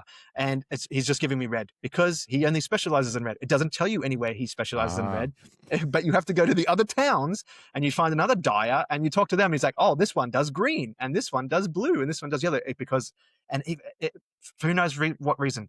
Can you combine the dyes to make new colors? I wouldn't be surprised if you could do that in this game. No, you can craft them yourself, but there's no really reason to craft them other than to sell them, because once you don't even get knowledge to create them unless you've already got it. So it's just another weird sort of thing. Maybe you could package it up and sell it in one of the trade goods or something. Steal a wagon. Yeah. Can you dye pet armor? I think horse armor. There's pets in this game? I haven't seen any pet armor. Yeah, there are. I just got my first pet last night. Yeah, so this is what I'm talking about. If there was a mechanic you've seen in a game, this is what's amazing about Crimson Desert. Have you seen a mechanic in a game? Yes, it is also in this game. That is what's bonkers, is that there's an entire pet taming system, and the pets then follow you around, and there's fight other pet pets? armor. Yeah, is he like Pokemon? You can get, like, if there's an animal in the game that you can bond with, you can get it as a pet. So there's a huge amount of possible pets. And really? I would not recommend getting cats in the area. I can't remember the area of the fairy people, the children that disappeared and put you to sleep. Oh, they kept doing that, yeah. Because unfortunately my cat passed away a month ago, but I found a pet that looks really similar to my cat that passed away. So I was like, oh, this is really awesome. I'm gonna actually get this as my first pet. It takes 4 days total, basically, to get them, to become your friend, because you gotta pet them and you get 5 like friendship points per time, but it caps you on the day 25, so you got to keep coming back day after day. But in this area, the one I found, I was like, this is my unique cat, the one that looks like my cat. Like, I'm very happy about. It was like the first one I saw in the area. I realized a few minutes later, after getting 25 points on this cat, that there's like 7 other cats that are exactly identical to this one. And so I had to keep coming back to this area to try to find my cat, my special unique one, and pet it to get it. So I like pick up pet one, it's like 5 points. I'm like, this isn't the one. This isn't my cat. And then I come in, I'm like, okay, now I hit 30 finally. But I did this for 4 days finally, and then last night I finally got my pet. I finally got my special cat. and now you can get armor for it. It can run around and pick up and loot bad guys for you, so you don't have to run around and loot them yourself. But see, it's very clear that the game hates you because it made you go through that. It took this like tender memory that you had, and it just like made you work harder than anyone should have to work to achieve But I this in got the it. game. Okay, I got it in the end. But it's clear that the game doesn't then like you. That's my point, right? There's the other thing, right? Is that you can't name them. You can't. Oh name, yeah, well, I you was got so them, disappointed I and couldn't I'm name just like, it. you can't name the horse. You can't name the cat. It's like I just did all this work, or I got a horse. I want to name Doesn't it. your horse something. have a name? Like, No, it's it's just just the the breed, breed. I horses. think. You can I think tame it's other the breed. Of the breed. horse. It's the breed Yeah. of the horse. Oh, really? Yeah. I thought that was just Yeah. the horse's name. I didn't think that was a breed of horse. My cat Nah, just says cat. It just says cat. Some cats, It there's could like be any fat cat cat. or whatever. There's like You have to do the really? quest that mixed coat unlocks the cat. name mechanic Is he a thing, chonker? and then you. Well, I thought no, my cat's not a chonker, but I thought eventually you'd get a name NPC or something. Maybe you will. Maybe that's DLC. You hold the lantern, That's the you whole shine thing the is you lantern might. on the cat, and then you, while holding the button to shine the lantern on the cat, you press forward on the control stick and then click the other control stick to pick up the cat. And then you have to keep holding that control stick down to restrain the cat while use the other stick to select the name letter by letter. And then But there has to be raw fish on the ground as well, right? At the same time. That's right. That's right. You have to have the raw fish scent applied to your armor, which you do by opening up the menu, selecting the raw fish scent, then Oh, God, closing the trying to menu, then clean holding fish, down by right the button. way, For you. To do fish recipes is you got to hold the button down and select clean fish. If you just click on the fish, What, by the way, really? normal fish you can't use in cooking. You have to clean the fish first. That's why it you- wasn't working. Yeah, Because so I you was have to trying to clean make fish. Now, stuff if a you fish try that to- kept ending if you up just gross. click I was on like, it- what's wrong? It will just eat the raw fish instead of cleaning it by default. Sushi. I kept that trying is to really make like frustrating, by I the would way, take is like when you're trying to salt. like select items and you just accidentally just eat the raw. It's like, I would take no, like salt and a no. fish fillet and try to cook them together, and it would give me like this green like puke stew. And I was like, it was just a fish fillet and salt. What are you doing, Cliff? Like it seemed like a pretty simple recipe, but maybe I When needed you to run clean it out You of got to first, I don't clean know. the fish. Oh, When okay. you run out of food, by the way, as well, you literally start chomping down on raw meat that you've got in your inventory. I'm just having fun Yep. imagining Cliff. That's like, the in only way I was battle. able to Or beat the beer, segment in my being case. Because, you I'm know, in the yeah. middle of a chomping fight. down. I'm like, oh, out of food. Better just chug some. Let me just Speaking of- quickly eat a I ramen. do have just an I was aside eating, about like, the reed bags devil. of sugar to try to survive the fight against the demon Well, in the reed The fields. I was reed like, devil is so funny because Pixie sticks. you know what the Come on. speaking of the terrible writing, this game is self-aware because remember he's like, basically he just disappears. He's like, "Aha! I will live on in the hearts of people with hatred," and then he just turns into a swarm of crows and flies away. And you're like, "What the fuck was oh, those that?" are crows? I thought it was just like Whatever, black, inky darkness. but you know what I mean. Yeah, whatever. Yeah. He just like disappears and says some bullshit, He and just then in the scarecrow- next scene when you go back to your camp and you're talking to Naira, she's like, what was that about? He's like, I don't know. Cliff literally says, I don't know. He just said some nonsense and went away. And I was like, that's true. In my game, he said Team Rocket's blasting off again. I don't know. That must have gotten like a secret thing. But I just thought it was so funny that Cliff literally just says, I don't understand what happened. He just said some nonsense and left. I was like, yeah, that was my experience too. It says the thing Cliff's is- emotion is stoicism. That's Yeah, that's the one he was assigned. As stupid as it is, the cutscenes are freaking awesome though. Like these cutscenes, like the action cutscenes of you Yeah, fighting those are great. bosses. Oh, so yeah. good, so I mean, good. that Like, whole even fight was though- awesome. Yeah, and like there's more fights to come that you'll see. You fight a big monster, Monty. Like, and that whole setup is ludicrous. Like King Kong. Oh, the adds- gorilla monster. Yeah, the gorilla monster. And it's like, let's bring it Yeah, in. it's good. And, I wonder if it's a I have monster. found I So have that found movie- the quality of the boss fights has varied substantially. There's some Sure. fights like so we talked about this before the show started. Marnie's Excavatron, where he basically is Big Daddy, right? Like he's Nautilus Yep. from League of Legends, and except instead of having like a dredge line, he has a drill, Dual basically. drills. dual drills. Drill drills. Yeah, Yeah, And Big so Daddy. this boss, maybe I came in a bit early. I don't know. He basically two shots you or one shots you, which is fine because all of his mechanics are avoidable. But you're running around every time he burrows under the ground. You have a very limited window to punish him, and then when he burrows under the ground, he comes back up, and you can see this kind of earthquake under the ground. Like you can see the tremors, so you know where to run away and avoid him. But if you mess it up once, you die, right? And I was kind of getting frustrated with this boss, and I was talking with some of my other friends who are playing the game about it, and they were like, "Oh, just use the reflection mechanic where you pull your sword out and like reflect the light, and if you use that right Mhm. before he burrows, it just stuns him completely." When you use this Aw. mechanic, he just Wish I knew. becomes stunned for like 6 seconds, and you just wail on him. You do this like 3 times. The fight is trivial. And this is not the last time this happened to me in terms of a boss fight. There's another boss fight called the Crimson, I don't know, Crimson Smoke? Mist or Crimson whatever, Devil? smoke. Crimson Nightmare. Crimson Nightmare is basically a bunch of smoke around this device that flies around in the air. And I was having trouble actually killing this boss because I would try to hit it and then like I would get poisoned by the mist. And some people were telling me to use a gas mask base that you can find that like nullifies how much damage it takes, Really? or how much damage Cliff takes.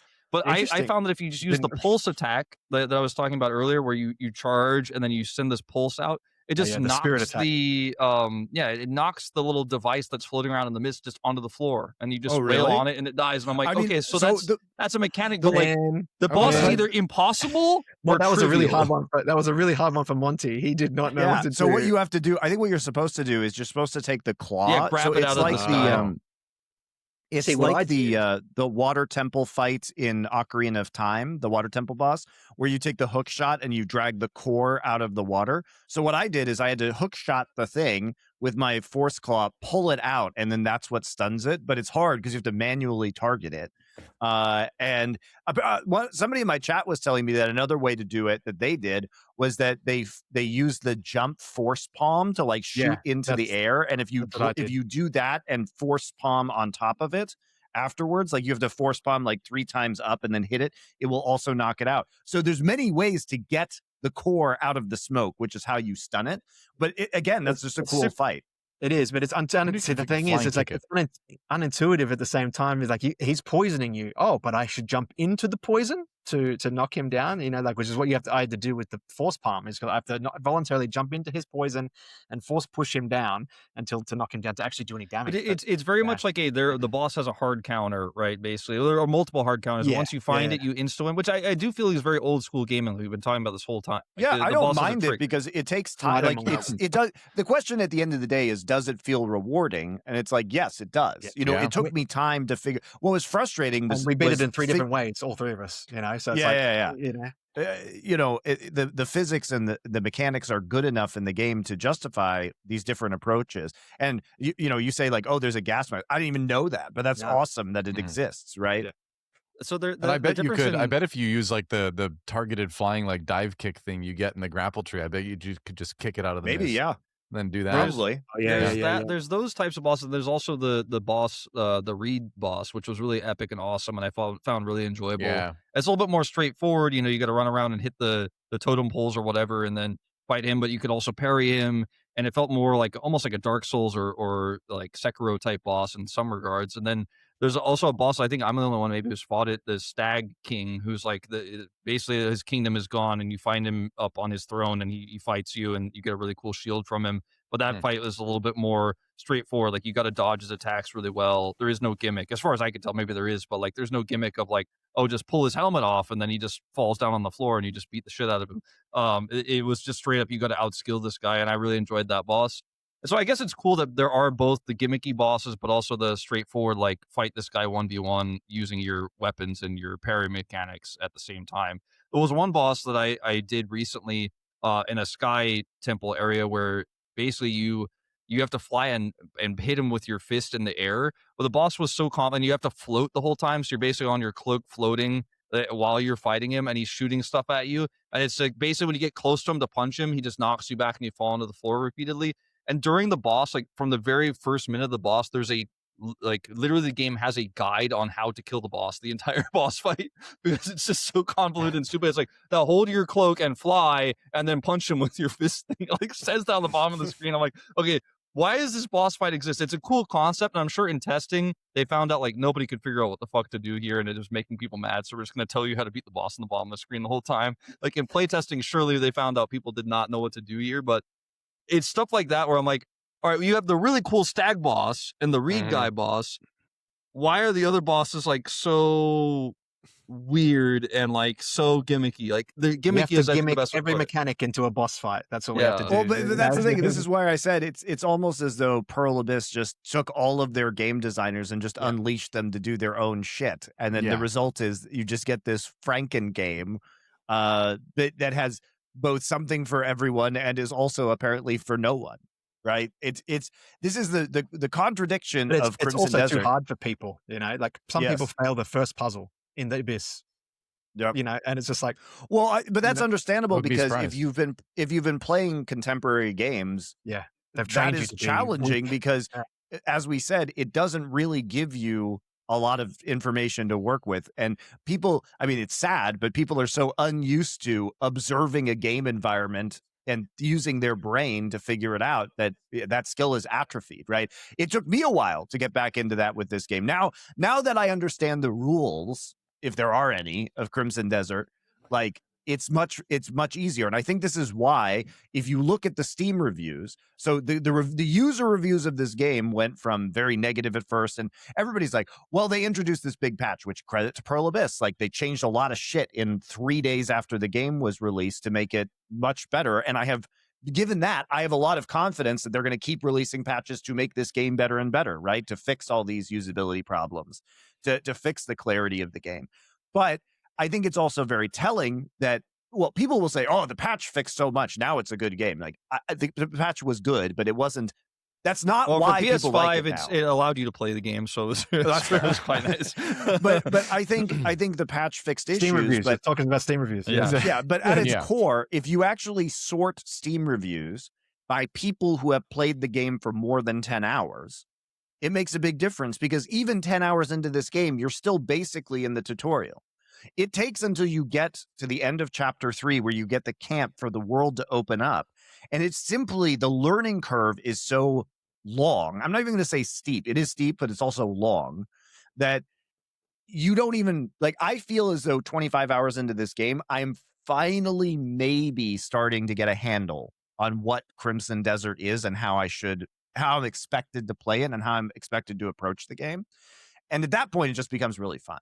It just becomes really fun. But people have to just deal with the game not being fun for 8 hours, and that's it's a game that makes you practice. Again, this is a very old school quality of this game. Is the game that makes you practice the mechanics to get good. You don't just get to like be in a cutscene and press X at the right moment to like beat the boss or something like that. It you also actually have takes to like effort. go do the skills and learn it and repeat it and get good at it. It also, it's not like when you get a skill, it's not going to be like, here's practice the skill. You literally have to go into the skill tree. You have to go into the skill tree, look at the nodes and say like, oh, well, if I do this button combination, it does this. Like, it takes effort to go into the menu to look at the combat skills that you could have. Well, then you have to practice that button combination too, because it's like I said, it's like learning combos in a fighting game where it's like you're going to mess up at first and you're just not going to be able to do it, but you just keep practicing, and like then the combos start coming together, and then it becomes sort of like reflex, and that's when it gets really fun, and it feels like you can just kind of like flow with the combat. Not to mention some skills, by the way. I don't know how this works if it's the same for everyone or not, but I mentioned that stag boss. In some boss fights or encounters, I have learned skills, like the learning thing will just tick over while a boss uses an ability on me, and then I can, not only do I learn that ability, but it tells you how to do it in the middle of the fight. You can literally use it right away, which is super sick. Like, the boss does this move against you, and you're like, all right, let me try that. It's usually not a good idea into the boss because it's a move that's used for like clearing AoE enemies or something. But I find that the game just has all of these mechanics in it that you can learn and study and improve on. And the way I have played fighting mobs, fighting bosses, has changed so drastically over time based on what weapon I'm using, how many enemies there are, what type of boss it is. And I find that I kind of when I'm struggling with a boss or with a certain area, I kind of have like a strategy in my mind that I can build. And sometimes I'll spend 5 minutes going, all right, let me cook some food. I think I'm going to use a spear for this fight so I can outrange. I'm going to attempt this strategy with this type of, move that I've learned, right? With this skill set. For example, when I was fighting the Crimson boss I mentioned before, I was like, all right, let me see if the pulse will knock the thing out. Like, coming up with an idea, you kind of come up with a battle plan. If you just repeatedly try to brute force your way through some of these things by spamming retry when you die, you're maybe you'll eventually outskill it, but you should probably just find a different approach. And I think the game wants you to be like, hey, like, look at the massive wheelhouse you have and find a way. I think that's what's interesting as well, is that the mechanics of cooking and crafting is actually useful. How many RPGs, open world games you play where you just have a million potions that you never use or that you'll never actually need or need use of? But in this, you actually have to go out and hunt food and then cook it, because you run out of food real fast when you get hit by these bosses. You know, like you said, you can just keep banging your head against the wall, but if you don't have enough food supplies for a boss fight, you will run out and you'll just die. You know, so you actually have to go out there and actually cook, because these mechanics are actually useful. Like, compared to other games, like you do good cooking and stuff and food stuff like that in Red Dead, but did you really use it? You never really used it.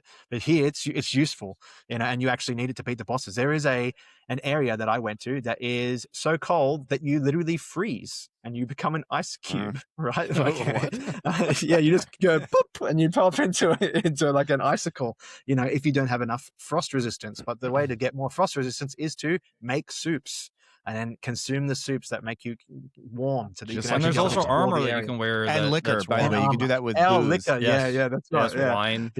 Speaking of which, you can capture bugs and eat bugs on the fly, right? It's like, because some of them give you, you know, certain stamina boosts or like a spirit boost or something like that. One of the ones I hated when I found it, right, is I picked up a house centipede. I don't know if you guys have ever seen these things. I'm Australian, right? But I have I'm those all the fine with time. spiders, but I hate house centipedes. They're just freaking. They come. They're harmless. Yeah, I know. hate but those, just, man. They're the they're worst. so, I really hate them. yeah, I hate them, and they crawl across really fast, you know. And it's just like, and I'm like, why did you let me pick this up? And why can I eat it for bonus stats? You know? Okay, this is crazy. This is crazy.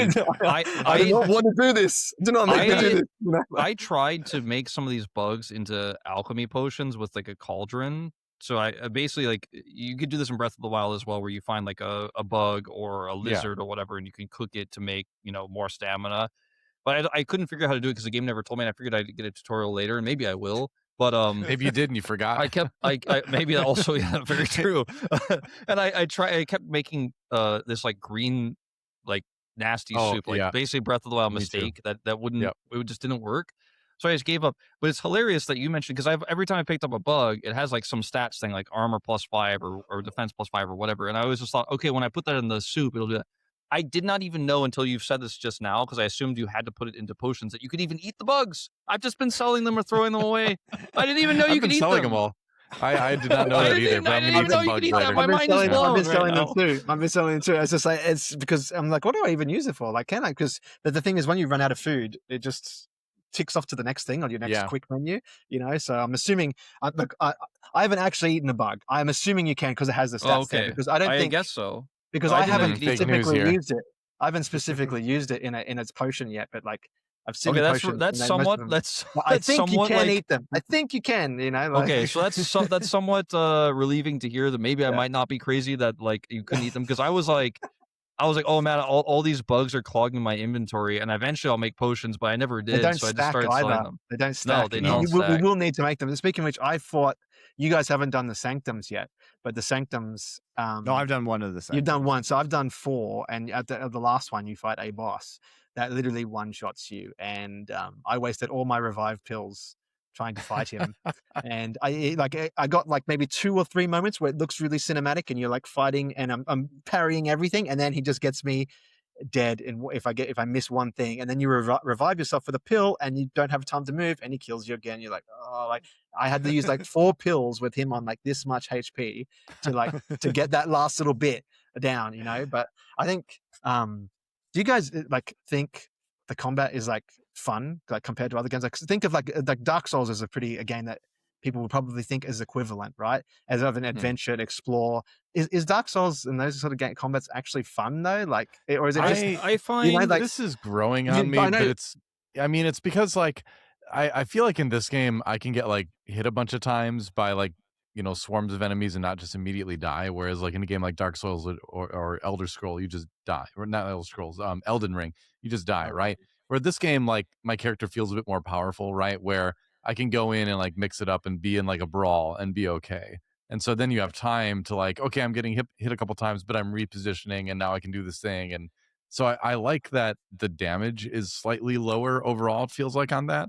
Because it makes it feel like you have more control over the fight. But I also think it's like terrible until you actually like learn the combos. I think it's It's hard like to unplayable quantify. until you actually learn how to do it right. I think it's hard to quantify and compare the combat to Dark Souls. Interestingly, I just beat Dark Souls 3, and I got very close to the platinum, but eventually, like, because I'm a dad, I just kind of gave up on farming all the stuff at the end. Um, I just played Dark Souls 3. I played Dark Souls 1, 2, and 3, and Demon Souls, beaten all of them. And a lot of people make the comparison to Dark Souls in this game, but I think it's hard to compare because it's hard to quantify the combat in this game because it's a Muso game, and also there's boss fights, and also there's like the sneak element, right? There's the assassination type elements of this game that don't exist in Dark Souls. When you look at the fights, like the stag fight I mentioned earlier, that felt kind of like Dark Souls because you can parry him, you can dodge his attacks by rolling. And when you're locked into that 1v1 moment, it does feel kind of like Dark Souls. But boss fights, I especially, find that the stuff that like when you get hit in Dark Souls, you kind of just get hit and then you get up and you keep running and you drink an Estus flask and you're like, all right, let's go again. But in this game, like for example, even on those Dark Souls type bosses like the stag fight, I have a skill, or maybe everyone has this. I actually don't know, remember, where basically I can tech hitting walls or objects. So if I press circle when I hit the ground or it gets slammed into something, my character will kind of just like bounce up and get back into stance and be ready to like fight again. And so it feels like even when I'm getting wrecked, I have like some stuff I can do, and I find that to be really fun and really interesting. I think the stamina, it doesn't feel very limiting. Whereas in Dark Souls, obviously, like while you're blocking, your stamina is going down. When you're running away from the boss, your stamina is going down. When you're rolling, your stamina is going down. This game feels a lot more positional and a lot more like, figuring out how to deal with the boss's patterns or what his gimmick is. So it's hard to make the comparison. I did kind of feel that Dark Souls moment there's a an little bit, aspect but of it, it's totally different. I feel like comparing it to Dark Souls is really tricky because there's so many other elements of combat. Like I mentioned, the 1v100 battles and stuff like that as well. Your Elden Ring, stamina you comes get back more of like that. instantly in this game too, so it's very forgiving Yeah. when it comes to stamina type stuff. For me, I would just say like I feel like the parrying and like the sound design of just the parrying and the slight slow motion feeling that of that feels is real good. is way better than Dark Souls and Elden Ring because it makes you feel good. Whereas sometimes Dark Elden Souls Ring, parry Dark is Souls have got those- janky. yeah, super janky. You don't even know you've done it half the time, or the animation runs right through you, and you're like, did I do it? Or did I do it? You don't even know if you've done it. So this The feels dodging really and parrying, like the responsive. perfect dodges and perfect parries in this game, feel really good. Yeah, I was sold on the combat after the first fight I did. Funnily enough, I'd already found the giant gold shield, so I had this giant, huge shield, and you got a sword, and you can just stab. You can't do a proper combos when you use big shields. You just stab, So unless you literally let go of the shield button and then you use two hands with the sword, and so I was just wondering before having anything and got ambushed, and I was like, but once I let go and beat these guys up, I was like, oh man, that was really good. Like getting the parry counters, blocking 4 guys hitting me with the big shield. It just felt really, if you imagine that happening in Dark Souls, oh, I got 4 guys attacking me with the big shield. I've run out of stamina and I'm dead, whereas here I was able to sort of like take it immediately receive the force and then actually fight back in position, but yeah, it was just an interesting comparison because it does have the boss fights. When you have those boss fights, does have that sort of vibe, and especially when you get their armor or you get their weapons afterwards, or especially when one have like a one-shot move that will destroy you. But yeah, I had other things I was planning on doing tonight, but now I kind of just want to go play after we're done with this. Well, that's the thing is that you also see all these clips on social media, and this game is just so wacky. I mean, I know you can get a mech later. I know you can get a jetpack. I know you can ride a dragon. Those in the trailers. Those in the trailers. Yeah, I'm not surprised. Yeah, I mean, also you guys saw the clip I posted of drifting your horse by using the like. Yeah. You can ride bears. Have you guys ridden a bear? No, I killed the bear finally yesterday. I've ridden a bear. But drifting my horse into a group of enemies and jumping off and like pile driving one of them is one of the best like fight starts of any video game ever. Yeah, I think the question really is, do you have, the game is just much more rewarding the more you play it. And so, if you're thinking about buying this game, you just have to commit. You have to commit to at least probably 10 hours before you're even going to know whether you want to commit more. But I think by that time, you're probably going to be enraptured by some part of this game and you'll willingly forgive. Like, this game is so flawed. This is not a 10 out of 10 game, guys, but it is weirdly magnetic. And it's a gamer's game. What this is a video game made for video gamers. Yeah. That's the best way This I is can why I keep describe it. going back to that MMO feeling, because those games were jank. Those games didn't have great menus. Those games didn't have, and it wasn't always the social aspect that kept you playing. Especially for me, being in Australia, playing old school MMOs, there was no servers. So when I would play, there'd be no one online. So because you're playing on NA servers and it's the middle of the night. So I was playing a lot of the times just alone, and you're exploring those MMO worlds on your own, just figuring it out. That's why it gets that sort of vibe too, because it's not a perfect game. It's the mechanics. There's a wealth of mechanics to find. The combats and everything else is might not be perfect, but it's good and fun, and the exploration is rewarding. And that's, like you said, it makes this magnetic feeling that makes you want to come back and just play it. Is it like Yeah. Monty said it earlier? I'm always thinking about playing the game when I'm not playing it, even if the reason why I'm not playing it is because I got annoyed at something I needed to take a break for an hour. You know what I mean? I'm like, oh, it that's gets its super hooks into annoying. you. It's so weird. It's so weird. And I think it's because the world is so alive and feels so vast, and it feels like you can do anything, that it's a great, like, frankly, escape from real life, where you can't do whatever you want. You can't do like the things that you want to do. You can't just go explore. You have responsibilities. You're kind of trapped in your house or your work schedule. I think to be able to just boot this up, it feels like you're teleporting to like this huge, massive world. It's crazy the agency you have, right? And um I don't know, like, the last time I played a game like this that really made me feel like this was when I played Breath of the Wild for the first time. Tears of the Kingdom didn't hit the same way because I'd already played Breath of the Wild, but this game feels like it's not Tears of the Kingdom, but Breath of the Wild, Tears of the Kingdom, whatever, either of those games. Plus, it's kind of in a more adult setting, right? There's a lot more quests. There's a lot more, things you can do that isn't just like cute Nintendo mechanics, which is fine. And Aonuma made a great game, and it's awesome, but And this this game is has all something that's those different. mechanics anyway, because it Well, it has just even took them more. from Like those Zelda games. has, Well, Zelda has like that's the so thing. many It's combat things, but this is like you could do even more than what you could do I in mean, those Zelda it's games. just modern game development in some ways has been great because it streamlines the experience. But this is just a maximalist game. It is literally every game in one game. Right? It's like, do you like mini games? Here's arm wrestling and that's right, horse yeah. taming. Do you have to do those? No. But there's something you just constantly get surprised about. How can I be 25 hours into this game and it's like, here's a new mechanic? I'm like, what? It's kind of funny, but it's like it's definitely far from my favorite game of all time. But if you ask me if you could be, if you were stranded on a desert island and only had one video game to play for the rest of your life, like this would probably be one I would seriously consider because I know I'd probably get at least a lifetime's worth of enjoyment from it, So for value, for $70, I mean, if you're into this, the amount of value, there's hundreds of hours of gameplay in here, clearly, right? Like I said, the tutorial is 15, 20 hours. And then there's the entire world. None of us have even been to the titular Crimson Desert. I've seen it from a long way Never even away. been to the desert. Yeah, there's no desert in this desert The game's game. called Crimson Desert. Have I been there? No. There's a lot of jank. One of the crazy things that bothered me the most when I first started playing the game was like, I don't know if you can on PC, but on PlayStation you cannot cancel the bow from firing. So if you accidentally open the bow, you have to either shoot the ground or roll or kick, basically. But at the time, I didn't even know that you could kick or roll to cancel it. So I just kept accidentally shooting at NPCs or making people mad. I kept doing that too. And it still happens because it's right next to the target button, right? Where you're like trying to look at people to talk to them. And then you're like, I'm like, let me look at this guy. Pull out the bow. I'm about to shoot him. And the guy's like, whoa, whoa, whoa. I'm like, no, I don't want to shoot that guy. I want to talk to him. And then like it's caused me to like destroy a campfire by accident. And I'm like, oh, now I can't rest. It's past time. And I have to go to the other campfire.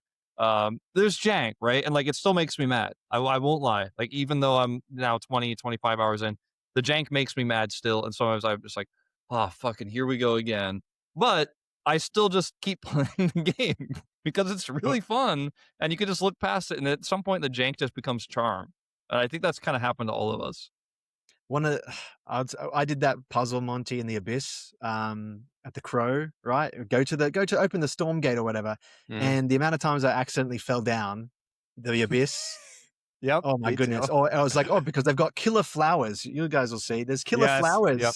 that you have to jump over or jump around. If you don't jump right, you jump off the abyss and go all the way down. I Oh did that God, yes, And then you have please. to, Oh then you have to no. fast travel back to all the the way- point. and have to Oh, and fast you gotta travel go back all there. the way It's like- down before you can fast travel because you can't Yeah. fast travel while Yep. moving. So you gotta land Yeah. on the ground. Oh, That's right. You have to be perfectly still. You can't be on a horse. You have to be Oh. off the horse. You have to be just standing I- still, so doing nothing, interacting. Then I've- you can teleport. You know, I found like, out something in the abyss too when I was there, and it's something with when you have two walls that are like at 90-degree angles. There's actually like a bug in the game, a weird quirk of the geometry that existed back in like World of Warcraft as well, where if you go just the right angle and jump into the corner of the wall, your feet will like catch on the geometry and you can like just jump your way up the wall. So I was able to do that to get on top of everything on the abyss and just walk around. And there's a surprising This amount is of good to stuff know. up there. There's not a lot of like, I didn't find any secrets or like extra gear or something, but I just kind of walked around up there for a while and like was hopping from like top of pillar to top of pillar and just exploring. And so yeah, if you find the two walls like this, just at the right angle, a lot of times you can just jump up them. Pro tip. I think that's despite the jank, I think that's one of the things. Is like, despite it, all the problems and issues, it is, and as you said, Monkey, it is magnetic, but it's also challenging and rewards you for the challenges. When you figure out how to do something or how to do a puzzle, you're like, oh, I actually used my own brain. I resisted the Yes. urge. It's like I said, old school, where you have to resist the urge to just look it up, you know. Or when Honestly, didn't you have a can't guide, even look it up at many and points then- in yeah, this and game. trust at me, this I've point in tried a time. few times. you know. And so it's like you just have to figure it out. Like I you know how long I was stuck on expand the Greymane camp. I was like, what? And I was walking over the marker. 2 on the hours map for me because last there was night. 2 something wrong. hours. Yeah. I'm like, why can't I do something? And then I happened to just turn on your stream, and you were like, and you Googled it, and it said, click on the thing in the map to inspect. Double click to inspect on the map, the little icon, and it takes For you the to map? like an RTA. Yeah. Oh yeah, yes. to the map. Yeah, so there's Yeah. so what happens is you have Ah, to go to the okay. map and then inspect the location, and it opens up this really awesome diorama. Like they've Yeah, done this yeah. amazing graphics job, Like and you're like, I didn't even know you could fucking do that. Thanks, game. with like the tilt shift lens to make it look like Yeah. smaller Well, than that's it is, you cool. know. It's and Neat. so I did not know. I spent like a whole day and a half just waiting for that quest to tick over. Like, oh, it must be bugged or something. And then I just randomly see Monty do it. I'm like, that solved my problem. I just had to a UI problem, or maybe didn't say it properly in the. There's But just too that's the much thing. stuff. There's Is too much it stuff a on the UI screen problem for or you to is it find a tutorial problem? Yeah, well, for And me, I I feel do- like they didn't tell me that. probably I both. feel like I did not read that. well, there's a I lot do of. wonder like how much of this game is actually lost in translation from Korean, if that makes sense.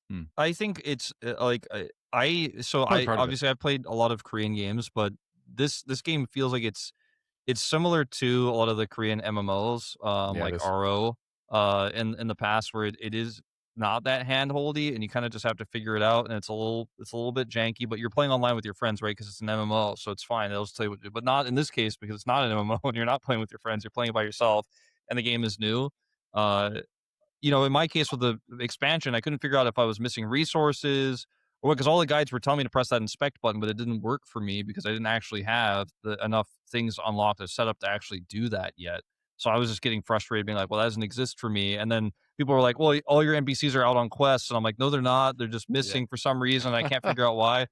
Speaking of Korean, a lot of the food in this game is very heavily inspired by Yeah, I noticed Korean that. cooking, and I've really been enjoying it. There's All the- tteokbokki in the game. Yep. There's All the there's soups there's are in rice like cakes. the stone pots.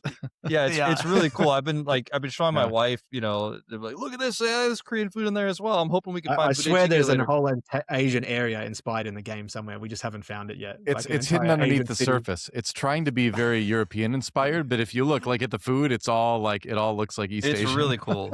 Yeah, it's really Yeah. cool. I love that part of it. It is neat for those of us who have or currently live in Korea. Yeah. So I'm the only one let's, that's ever been. One day. one day. Let's wrap this up. Like, do you recommend this game? I don't even know. Sort of. My question is, you know, is this just a curse, an addictive curse that you inflict upon other humans know. to share misery with? I don't even know. I Like, said it feels like if I recommend this game to somebody, it's almost like just because I want to share the suffering with someone else. yeah, I mean it's like In a way, I don't know. I think of- I think this is where all the confusing discourse comes, because I'm not sure. I have no idea what to think about this game. Is it good? Do I like it? I have no clue. I think it's good. I really like it, but in terms of recommendation, I think you really have to know the person you're talking to. You know, like Rich, for example, obviously dropped the game after an hour, and like I don't know his After the gaming cat habits quest, that well, but like he had to chase He I the was found cat. out. raging. I was Yeah, close I found too. out he doesn't put up with that. You know, he's done. If the game Yeah. is annoying him, he's not gonna handle. I know a lot of gamers who love jank. I know a lot of my friends who absolutely would not put up with this game for 5 minutes and would be like, absolutely not. The systems are terrible. You know, a lot of my friends also who work in gaming would be like, this is a UI disaster. I'll never play that, right? But uh, I find that if I know somebody who would like this type of game, people who like Skyrim, right? People who like Breath of the Wild a lot, I probably would recommend it to them and tell them to try it. But again, I'd have to know their gaming tendencies, and a lot of my friends, I think I do.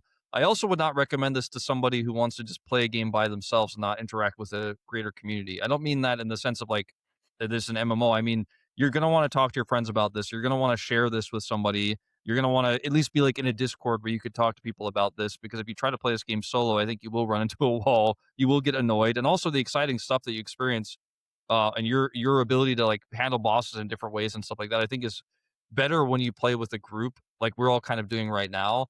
And I would say if you know a gamer who just is like, I'm going to disconnect from the world for, a week, is there a game I could play? Is this a game to play on the plane where I don't have internet? It's like, maybe, but you're not going to be able to ask anyone for help and you're going to get mad really fast. So I would not recommend.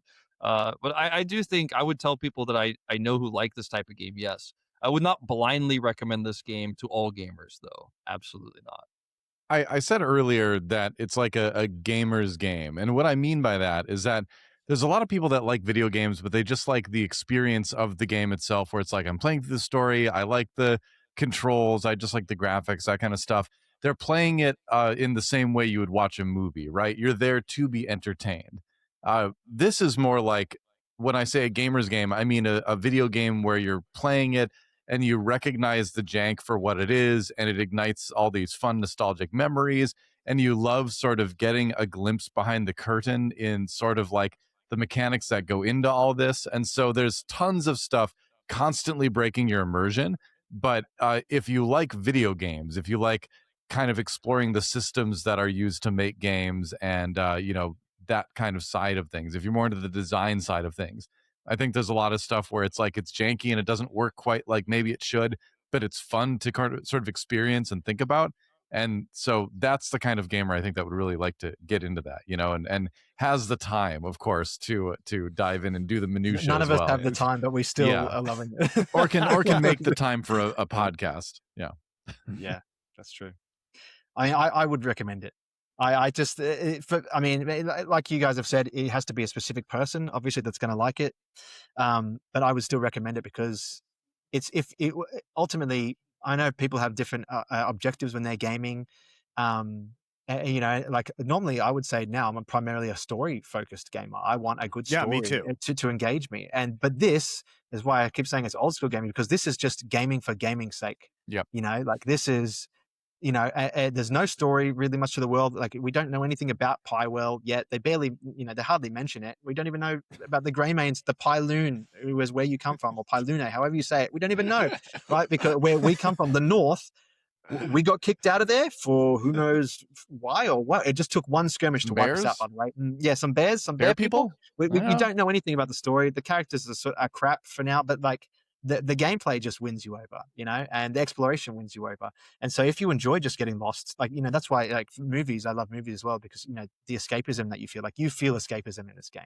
You can just, like I said, I would literally go first person mode and walk around like an Elder Scrolls game, because does invoke those first feelings of playing Oblivion and just being like, oh my goodness, I have a gigantic world and I can just pick a direction and walk. Or Morrowind, if you go way back.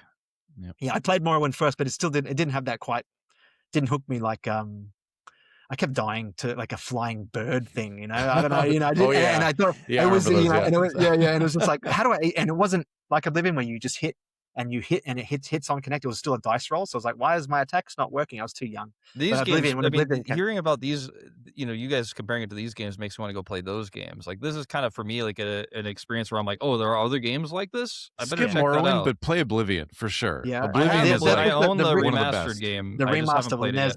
Oh yeah, there you go. That's the one to play, because that's that same feeling. You can pick a direction. And I'd say the mechanics are a lot more simpler in Oblivion. and Elder Scrolls games in general. Mhm. But you still do have, I'm pretty sure there's cooking and stuff in that game too. But there's crafting, there is yeah. mining and things like that as well. But Crimson Desert just does it to a much higher level because Oblivion's 20 years old now. But it does invoke those first feelings of like being in high school and coming home and like, I will just sink 5 hours into Oblivion right now and I will just discover a new world, find some cool armor and items and weapons and put them on my guy and go out onto the next adventure. And there's always a next adventure with this game because the world is so bloody large that you can just pick a direction, you find something cool. Like I said, I found the ice area where I got turned to ice and there's like ruins there. It's probably a massive boss fight with there's all these lanterns and stuff that I can light. And I light a lantern, there's unkillable freaking wraiths coming at me. I'm like, okay, I guess I have to light all these lanterns running away from these wraiths until I summon a boss or something. But like, I can't even survive there because I'm turning to ice, you know? So it gives, you got those things where like, it's definitely a game that you're going to want to put a lot of time into. So yeah, having a lot of time, and I think it's better if you go slower, like you have been Wolf, where you've been experiencing all the other quests. As dumb and as trivial as the quests are, there's still some sort of charm to them. There's something chill about it. You know, there's a vibe. Yeah, there is. It's a chill thing. Like I said, like Dark Souls games, they give you anxiety in the world, and the world feels bleak. This feels this feels exciting to explore, and same thing with yeah, I was just gonna say, like, it's funny you mentioned that compared to Dark Souls. Like, I just recently played. You know, there's a type of night where you're a gamer where you're like, I'm gonna have a beer and play some games. You're playing Dark Souls, you're like, better put that away. You know, you're definitely not gonna have two beers. Or you're like, all right, this game's getting even harder than it already is. But when you're doing the side quests and stuff, I don't know. I have a eight and a half, almost 9 months old daughter. You know, that's going in and out of naps, for example. And like, I can play this game in bursts, even though it's such a huge world and it's so time consuming.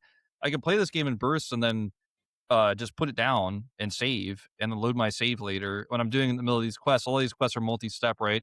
I can, just get through some parts of this, then go pick it up later. And I can also play the game for 5 hours straight, after my daughter's asleep. So there's a lot of it that is just so relaxing and so chill and such a vibe. And it feels satisfying to finish these quests. Sometimes when you finish a quest, your reward for the quest is you got the next part of the quest. Like, it doesn't even give you like any gold or anything. There is no experience, right? There's no leveling up, but it still feels like a win. Quest, it's like, what did I even get? And you have to look in your inventory and be like, what's new? Did I get anything nothing at all? Yeah, you're like, nope, nothing. You got a new quest, Monty. You do the next quest. Well, what you were describing, like, that was like me last night, because my wife and kid are off like on a vacation in Hawaii right now because I had to do a lot of work this week and they had a chance to get away and see family.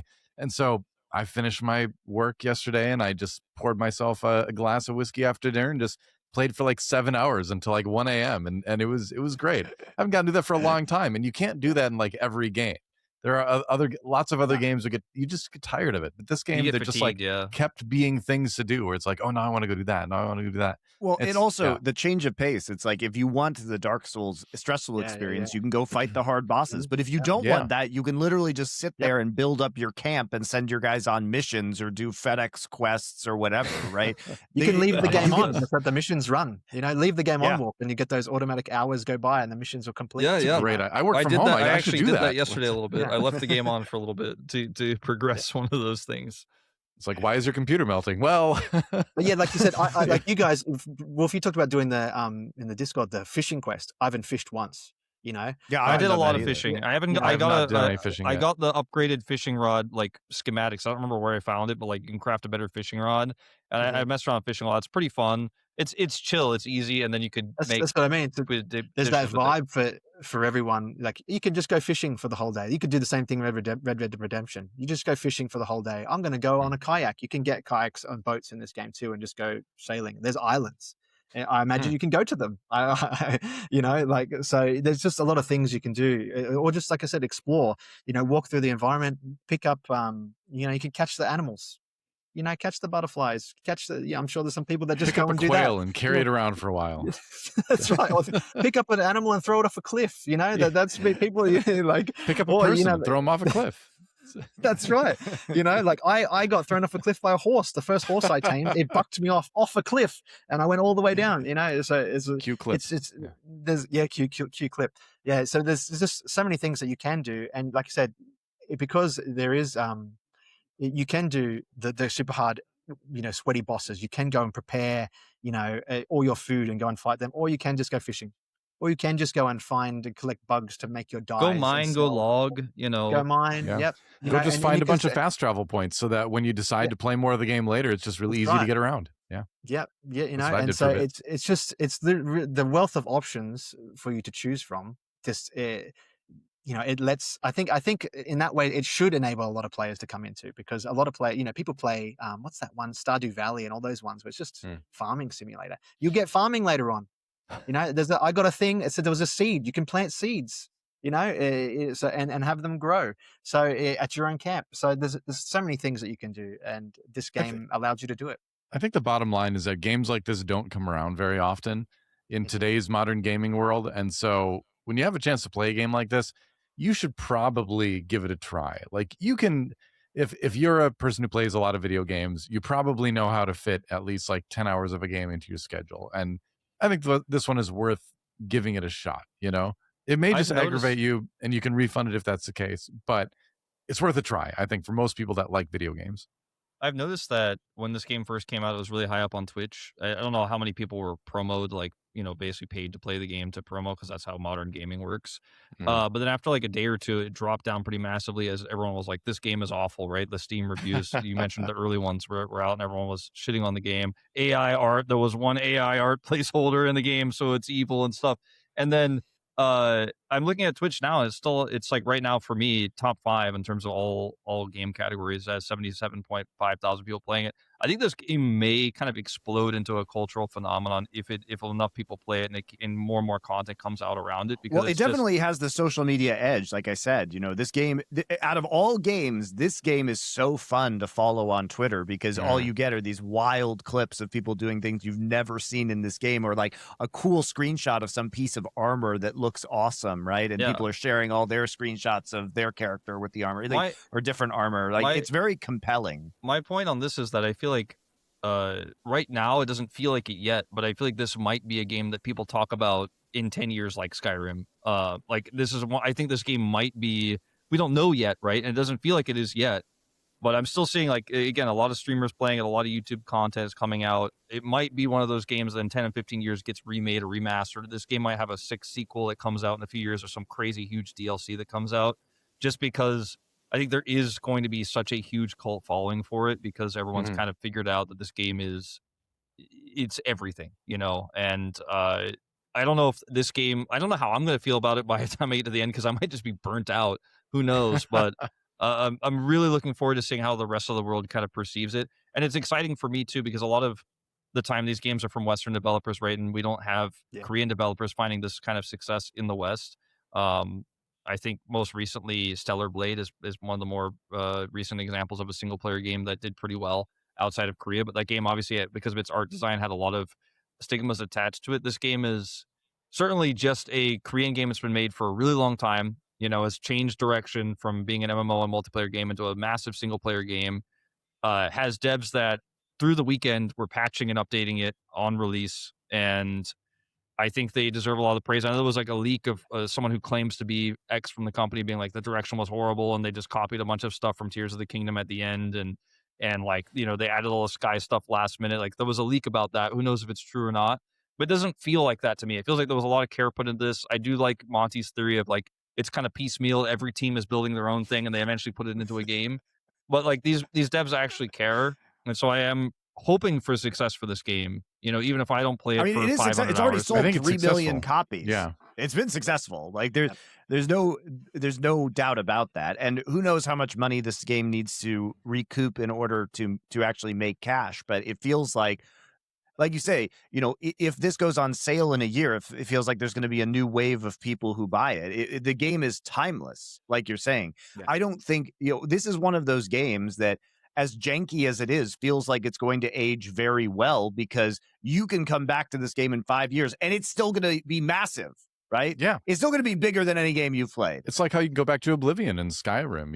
I mean, those are games that are also timeless, because they're just so big and they're so immersive and they hold up, And this game will get better too. Like, they're going to keep patching it. They will. And for people who are worried about the support of this game, it's sold enough copies to justify them continuing to work on the game. Like, I'm sure they'll add more DLC and content and everything like that as well. This is going to keep going for sure. The fact that is also this, I think one of the big reasons this feels fresh and new is you can probably say because it has been in dev a long time, it is an old school game, but it's an old school engine. It's an older engine for their MMO. It's the same engine they use for Black Desert Online, right? So it just feels different and it feels new. And I think that's exciting. It goes back to a time where there wasn't just one game engine that prevailed and just everyone was using it for all of their games. It's like you have this distinct feel created by, this studio, and it's being an Asian studio as well, means that it has a whole different vibe and set of influences that have gone into it to make it what it is. And that just feeling, like I said, it reinvokes those old feelings, and it's because it is new. This isn't, I mean, it's an old engine, but it is new to us, and so because all these things are combined, all these factors are combining to make this crazy, you put in a pinch of this and a pinch of that, a pinch of this, and you've got this big potion of it that is this game, and it's just endlessly compelling, to use a Star Wars quote there. It's just about the prequels, by the way. There's a Star Wars quote. It's endlessly compelling. It really is, despite it having a bad story and a bad NPCs and all that sort of stuff. It's still just endlessly compelling to explore what is waiting for you in this game. All right. Well, guys, I think you probably have enough information to decide whether you want to play it or not. I plan to continue playing it. I think it's very interesting. But it is a love-hate relationship with this game. But at the end of the day, I think once it sinks its claws into you, it's hard to deny that it is very compelling, at the very least. Is it janky? Yes. Is it fun? Maybe. It is. Yes. You just have to be It is fun. prepared It for is the game fun, yeah. to fight you and win, but that's okay. Just submit to the game and enjoy the experience of being in this world and just having the game do insane things to you constantly, and you'll be okay. Yep. I don't know. All right, guys, if you like conversations like this, please subscribe. We'll be doing many more of these kind of podcasts, so stay tuned.